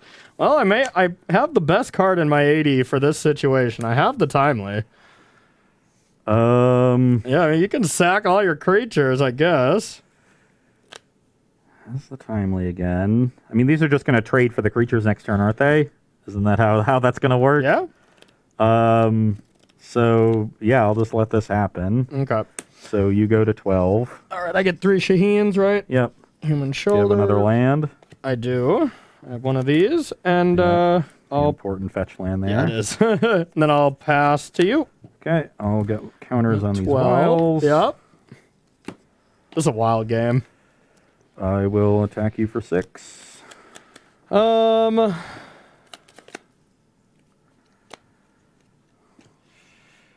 Let's go with...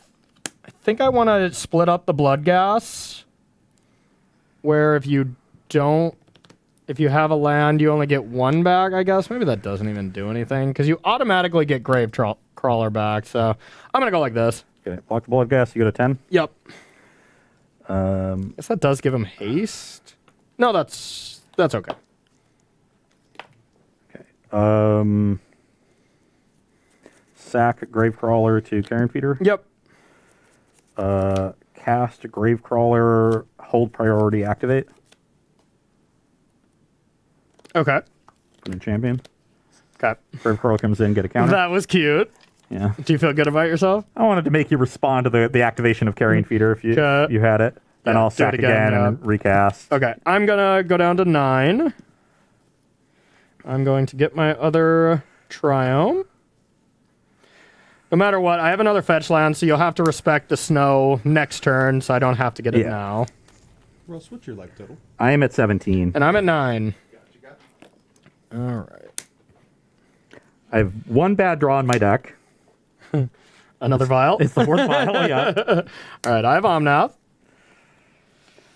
All right, then I will gain 4. 13. 13, and now do I want to do stuff? Or wait a minute. Sorry, do I have a second snow-covered forest in my deck? I would imagine I probably don't, but that is important right now. Oh, there is 2. How lucky. Okay. I'll go like this. So still gain 4, I'm at 13. I'll crack this. Go to 12. Yep. Get some mana. One of these days. There we go. Of course, it's on top. All right. Get a spread of blue, red, green, white. I'm going to use the blue, red to expressively iterate. Cast this. Yep. 1, 2, 3. So blue and red is gone. I have green, white, white. I will put this into exile and put this into my hand. And I suppose I want to use that, but it doesn't really do much except just draw me a card right now. So, yeah, we'll do it on Omnath, and I have green in pool then. Yep. Draw a card. Yep. And pass to you. Okay, gonna need some good draws here. Pick up one of the vials to 2. I know one I don't want. I know one Is card. it Mayhem Devil? It is Mayhem Devil. Because that's You're the one that right. I want. Yeah. Might even be lethal. It'd be pretty close. I'm scared. God, I hope it's the 4th file.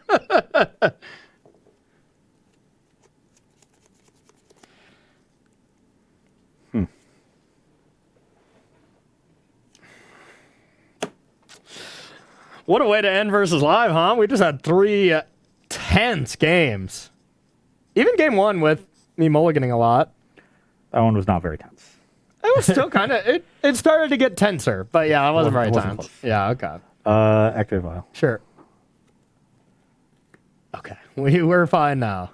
Sack Crawler to this Carrion Feeder. Yep. Recast it. Yep. Sack it to the small Carrion Feeder again. Yep. Recast it. Yep. Would you like to attack? I kind of think yes. Yeah, I mean, I don't blame you. No, it still just doesn't make sense. Okay. I'll just pass. I just want to draw a Mayhem Devil, make sure the Quaddles. All right. Ephemerate Quaddle? Yeah, Devil or Bombardment. Yeah, that makes sense. Okay, so I drew for that, draw for my turn. And now let's try to have a turn. A turn of Magic the Gathering. Unsurprisingly, this episode of Versus Live that has been going so well ends with me getting extremely punished on a very narrow judgment call into drawing 3 vials in the last game.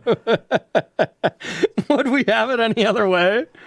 I know I wouldn't. Okay, so I have 1 million things to do. I have a fetch land, so I'm for sure going to think about it like I have 4 extra mana. So 4, 5, 6, 7, 8, 9, 10 to work with. That is 6, 7. Okay. I'm gonna start with the kind of pretty standard play that you would do. So gain 4, of course. Gain 3, technically. So you're at 15. I'll go to 16, right? I had myself at 13. Maybe I missed something. I do at 12. Do you have me at 12 as well? Okay. All right. So I'm going to just get basics from this point. It doesn't really matter. Can't get that basic. Get that island. I think I have an island. You just give for 3, is that correct? What's up? Oh, how much life did you just give? He's at 15 now. I'm at So 15. he gains 4 from the on-map, then loses 1 when he cracks the fetch. Thank you. Okay, so I guess I don't have a snow-covered island in here. Let's go with 4, 5, 6, 7, 8, 9. I think that's enough mana, so I can go with a tapped land. Let's get whatever. It doesn't really matter. Add 4. Use the green and not the white with this green. So green, red, green. So I have white, blue floating. And I'm going to go with Eternal Witness. Get back Ephemerate. And I will Ephemerate Witness. So blue floating. Yep. Get back. Guess I can just get back Quaddle. So blue floating. Yeah. Okay. I'll just get back Quaddle. With the blue, I'm going to cast a Teferi. Yep. And I'm going to bounce.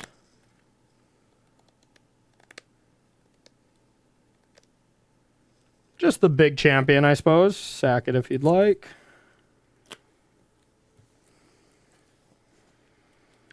I'll let that resolve. Okay, draw.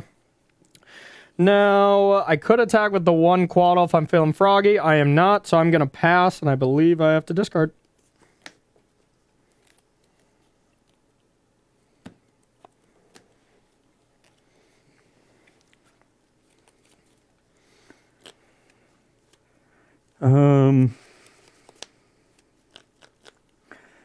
Okay. Activate Violent 1. Sure. Put in Carrion Feeder. You got it.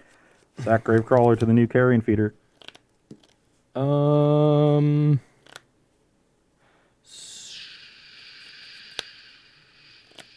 Sure. Recast it. Sure. Trigger on the champion. Yep. Sack to the smaller feeder. I'll try to bolt it in response.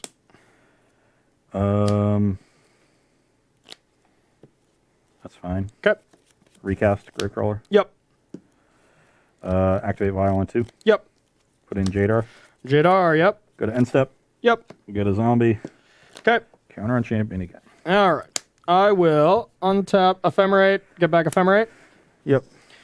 That's the disgusting combo with Witness. I'll draw for my turn. You can Unfortunately, break it up with a Mayhem Devil or Bombardment, but I'm out of fetch land, so my turn is limited.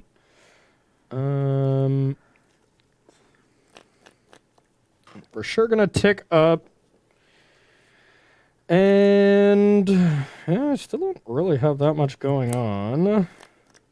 I'm going to start with a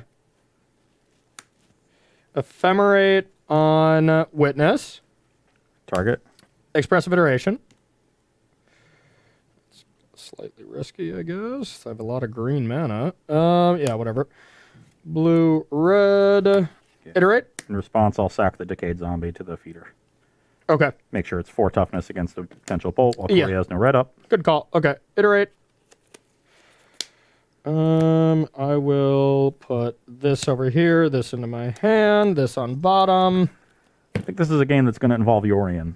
Yeah, I think it will. So I'll go like this, draw a card. Yeah, plays the growth. And I'm going to go with Reflecting Pool, gain 4. Got a 19. And now I have 3 mana available. I will just pass to you. Come on, Mayhem Devil. I know, it's still... Mayhem Devil is still scary on this battlefield, and I've been trying to just... My whole game plan is to try to make Mayhem Devil not as good. I had to discard, too. Okay. Play Cavern on Zombie, return the Blood Gas. Yep. Okay, no Endurance, that's cool. Yep, no Endurance. Sack Gravecrawler to Carrion Feeder. Yep. Recast. Yep. Do that 2 more times. Yeah. So you got 6 there and 4 here. Uh-huh. End step. Before end step, I will bolt that. I will sack it to the Carrion Feeder. Yep. And then also at end step, I'll quaddle. And then done. Yeah, these are tapped. 3, 4, 5, 6, 7. Okay. Ephemerate this, bring back Ephemerate. Yep. A draw. I will play a Reflecting Pool, gain 4. 23. 23. Now I'm going to attack with these 2. Puts me to 15. That's not good. I'll take this out. Yeah, it's not that bad. Then I will just buy Yorion and play it. And blink, blink, blink, blink, blink, blink. Blink this as well. Blink this as well. So I'm going to draw 4 cards. And witness something back. And witness back. Let's get back timely for safety. I could evoke stuff if I ever had that. I do not. So I'll discard 1, 2, 3.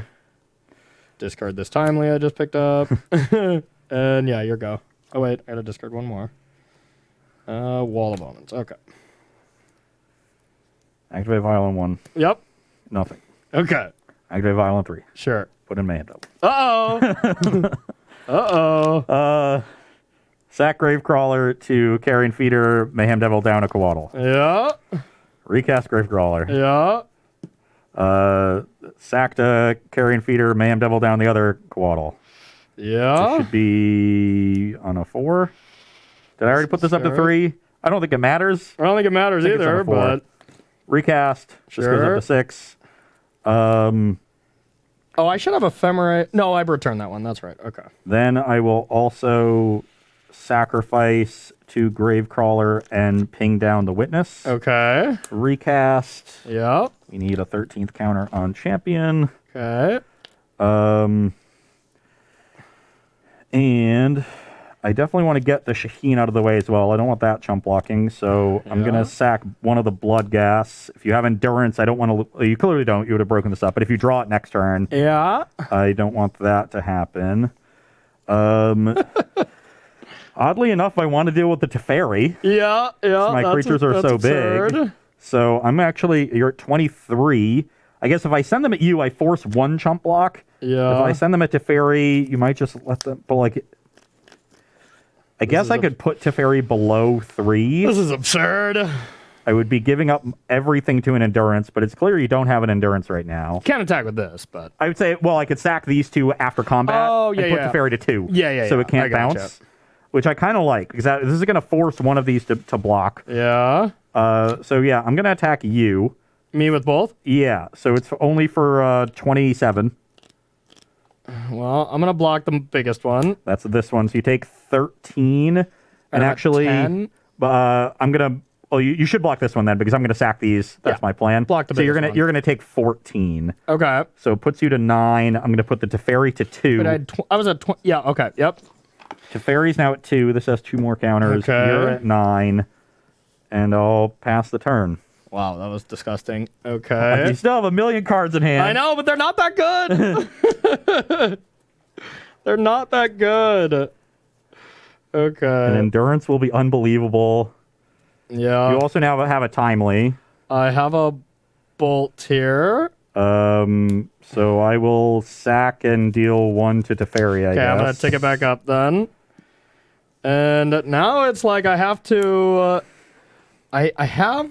God, I just have the world at my hands as far as like card draw, but I do not have clean ways to deal with these creatures. And I mean, they're very problem. large. They are quite large. So I think I'm going to start with. I could do the math perfectly here, but I'm just going Fetch to 8. fetch to Oh, and then 11. you gain 4, so 12. Yeah. Well, gain 4. Yeah, you were at 9. Oh, yeah, You so I'm gonna go to 13, then 12. down to 12. And then I don't have a basic to get, so I think I just am pretty priced in to get a tapped land. And yeah, because I don't want your Bloodghast to have haste if you draw a land. So here I'll add 4 mana. I'll use blue-red and have green-white available and cast Expressive Iteration. Okay, that was a good one. That was a good Did we one. find the endurance? Nope, but I found that. And I'm going to put this into my Path is hand. also very good. Yeah. And You get to hit the carrying feeder. yeah, but I don't. I mean, I guess I kind of have to do it now. Then you get your Bloodghast back. You can do it on upkeep. Well, it's exile. Oh, it's right? yeah, because you Okay, have it I on guess. your turn. Sorry, I have to switch it for that reason. Okay, yeah. So I'm going to. Oh, this. I have to use this mana. So green, white. And then I will play green for a witness. And let's go with. I think I'm just going to do a Quaddle for safety. Okay. So I've used up my mana. Now I'll attack for 4. Puts me to 11. And then I'm going to ephemerate this. Okay.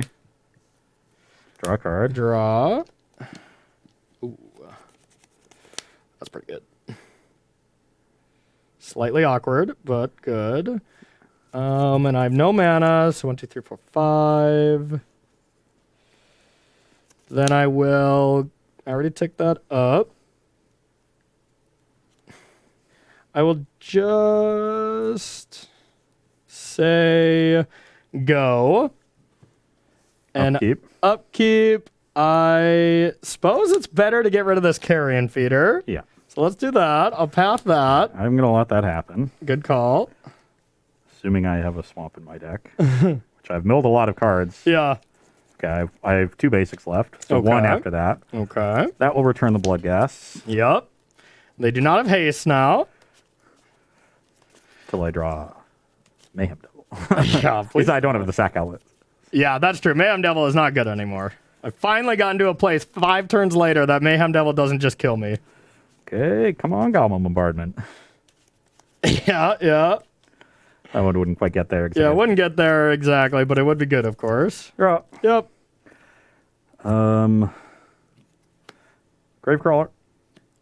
Yep. And can't really attack, so I'll just pass. All right, end step. I will go with, I guess I'll tap this better. Leave this 2 open. Quaddle. Yep. And draw. Then I will also ephemerate this. Trigger. That'll do. Okay. I also have the Yeah. prismatic ending at Sure. the end step too. Yeah, at a certain point, you got to find your removal. Yeah, and I found Solo too, but I only had 5 mana and only 1 other card, Yeah. so I'd have to pitch Ephemerate. But yeah, I just could not find a pitch card. That was my first pitch card. Yeah. Out of all those, and that's how I pulled back ahead. Yeah, that was a game because this your is a- opener was just insane. If you had Mayhem Devil, I think any turn before the turn you drew it, it would have been lethal. It would have been close to it. Or, Yeah, it would have forced me to block with Omnath. That's the Yeah, same yeah. as lethal. You know, because Yeah, because you that's wouldn't have what had the kept me Ori. in the game, and that's what was going to give me the mana to push far ahead. And yeah, the one thing I will say about the way this deck is built, it's built to be more aggressive. Yeah. And this last game is a game where Undead Augur would have been much better than the Jadar. yeah, And if that was Undead Augur and I'm drawing cards, I would have drawn 6 extra cards off of it. yeah. Then Yeah, no kidding. You know, who knows? And then I can definitely win that game, especially with the vials already in play. Because I would Yeah. have hit the devil. I would have hit the devil earlier. But there is some draws, champion into Jadar, which look way better. Yeah. But yeah, I agree. That's interesting. Yeah, it's just the type of games that you're playing. So, got a little punished for building the most aggressive version of the deck. That was a show. But yeah. That was a show. Both decks got to do their thing. Champion looked good. All the new cards look good. Ren looked good. Deluge looked good. And Champion looked good. And Champion is, Jadar's in the deck too, but Champion is the real draw. Yeah. And that new card Yorian looked pretty good too. I think I'm going to cast that more often. But anyways, we're behind the schedule. So, Justin, let's thank some subs. We're going to thank some sponsors, and we're going to head out of here. Oh, let's see here. Nilox Best, thank you very much for the Prime subscription. Woo! Excellent. Thank you for that support. If you'd like to support Star City Games in another way, you can join SCG Premium. $7.99 a month will get you access to exclusive content from our wonderful staff of content creators, as well as 5% off of sealed product, 10% off of singles, and 15% off of supplies. So head on over to starcitygames.com/join-premium. Sign up today. Absolutely, and I was alluding to it earlier in round 2, but the SCG Tour Online is back this week, and it is standard, so it's going to be a good one. Standard is still really fresh. From week to week, it's like every week that's like, okay, this deck is dominant, can't be beat. Then this deck comes to beat it. We're only 2 weeks in, so that's all we're at is the second. But is here to try to beat the Zuzika's Chariot deck. Had a pretty good go at it, so we'll see what week 3 brings. Metagame goes so fast that I'm sure there's going to be something that's going to destroy it, maybe mono green or something. But anyways, if you want to play in those events, they start Friday and Saturday for the satellites. 4 and 2 or better will qualify you for the championship qualifier on Sunday. 5 and 1 will get you 1 bye, and 6 and 0 will get you 2 byes, as well as an invitation here to Roanoke, Virginia over Halloween weekend for the Invitational to battle, with us and a bunch of other people. It should be a really good show. So go to starcitygames.com/SCG Tour Online for more information on that. Yeah. And with Paper Magic returning, it's time to start updating those collections, which means out with the old, in with the new. And Star City Games can facilitate the first part of that because they're always buying cards, and the process has never been easier. There's so many ways to do it. You can use the buy list feature on the website. You can mail your cards into SCG and let them do the work for you vis-a-vis grading and such. You can make an appointment and come into the store to do your business in person. And if your collection is big enough, you can make an appointment and have Star City Games come to you. So pick whichever option works the best for you. And always keep in mind that you get a 30% bonus when trading in for store credit. Did you say facilitate? Facilitate. Okay. I misheard that then. The mask can get in the way. There we go. And it's hot in here. We're in a kind of a sweat box here towards the end of the day, so we'll give you credit on that one. Plus, I had to stare at 3 vials for the last 20 minutes. And it just makes you blind with rage, huh? That was absurd too. If you would have not drawn those, you would have had a lot better chance too. In my blood gas deck. Yeah. And then last order of business for me at least is the sale this week. Just 10% bonus bucks back. Buy anything, get 10% bonus bucks. Pretty simple on this one, but just another way SCG is giving back. So go to starcitygames.com/sale to check out all the stuff that applies to that sale. And last but not least, we'd like to thank our sponsor, Coalesce Apparel. If you like the shirts that we wear, you can find their entire collection of t-shirts, hoodies, and stickers at coalesceapparel.shop. And be sure to use the gift code SCG when checking out to get 10% off of your purchase there as well. Absolutely. So thank you so much for watching, everyone. That was a nail biter. It came really down to the end of it, but really good show. Modern still looks good. If there was a Modern event this weekend, what would you play? I would play. You know what? I actually still really like the 4-color creativity deck, even though we haven't seen a lot of it. I just think it's well set up, and Faithless Mending is actually pretty good in it. In small numbers, so it's got a little bit of a boost. So I would definitely be looking at that deck. Honestly, I think I would look at the Team of Reclamation deck too. Yeah. That deck looked really good and looked good in a matchup that should be tough for it. Yeah. So I wouldn't, jump full and commit to it immediately. I'd have to play some with it. But that one's definitely interesting. And then the defaults to me are always just the Ragavan decks. Like, if you're playing Ragavan, you're fine. So every week I'm always going to try to find something else to do that I think is good, and then I'll just default to that if I don't think it's good enough. Yeah, and I'm a close Grixis Death Shadow still, but a lot of burns coming up. So I'm getting closer to getting off the deck for now, to be honest, and playing something with Omnath. I'm pretty close to trying to perfect this deck. It's a good list already, and I'm interested in this as well. Honestly, it just looks like Elementals are better to me. Like, Just get rid of the bad cards, play good cards. Yeah, Risen Reeve, pretty vulnerable at times and stuff, and this just looked pretty good. You also get to play a lot of card advantage, so I might do a little testing with this if I had a Modern tournament tomorrow. So, all right, everyone, that is going to do it for us. We will be back Thursday with me and Ross, 1 p.m. Eastern Time. Not sure on our show yet. Pioneer, Standard, or Modern. That's our options, but we'll see. We'll go into the brain take, and we'll see what we want to do for that. So, all right, everyone. So, for Ross Merriam, I'm Corey Baumeister. We'll see you then.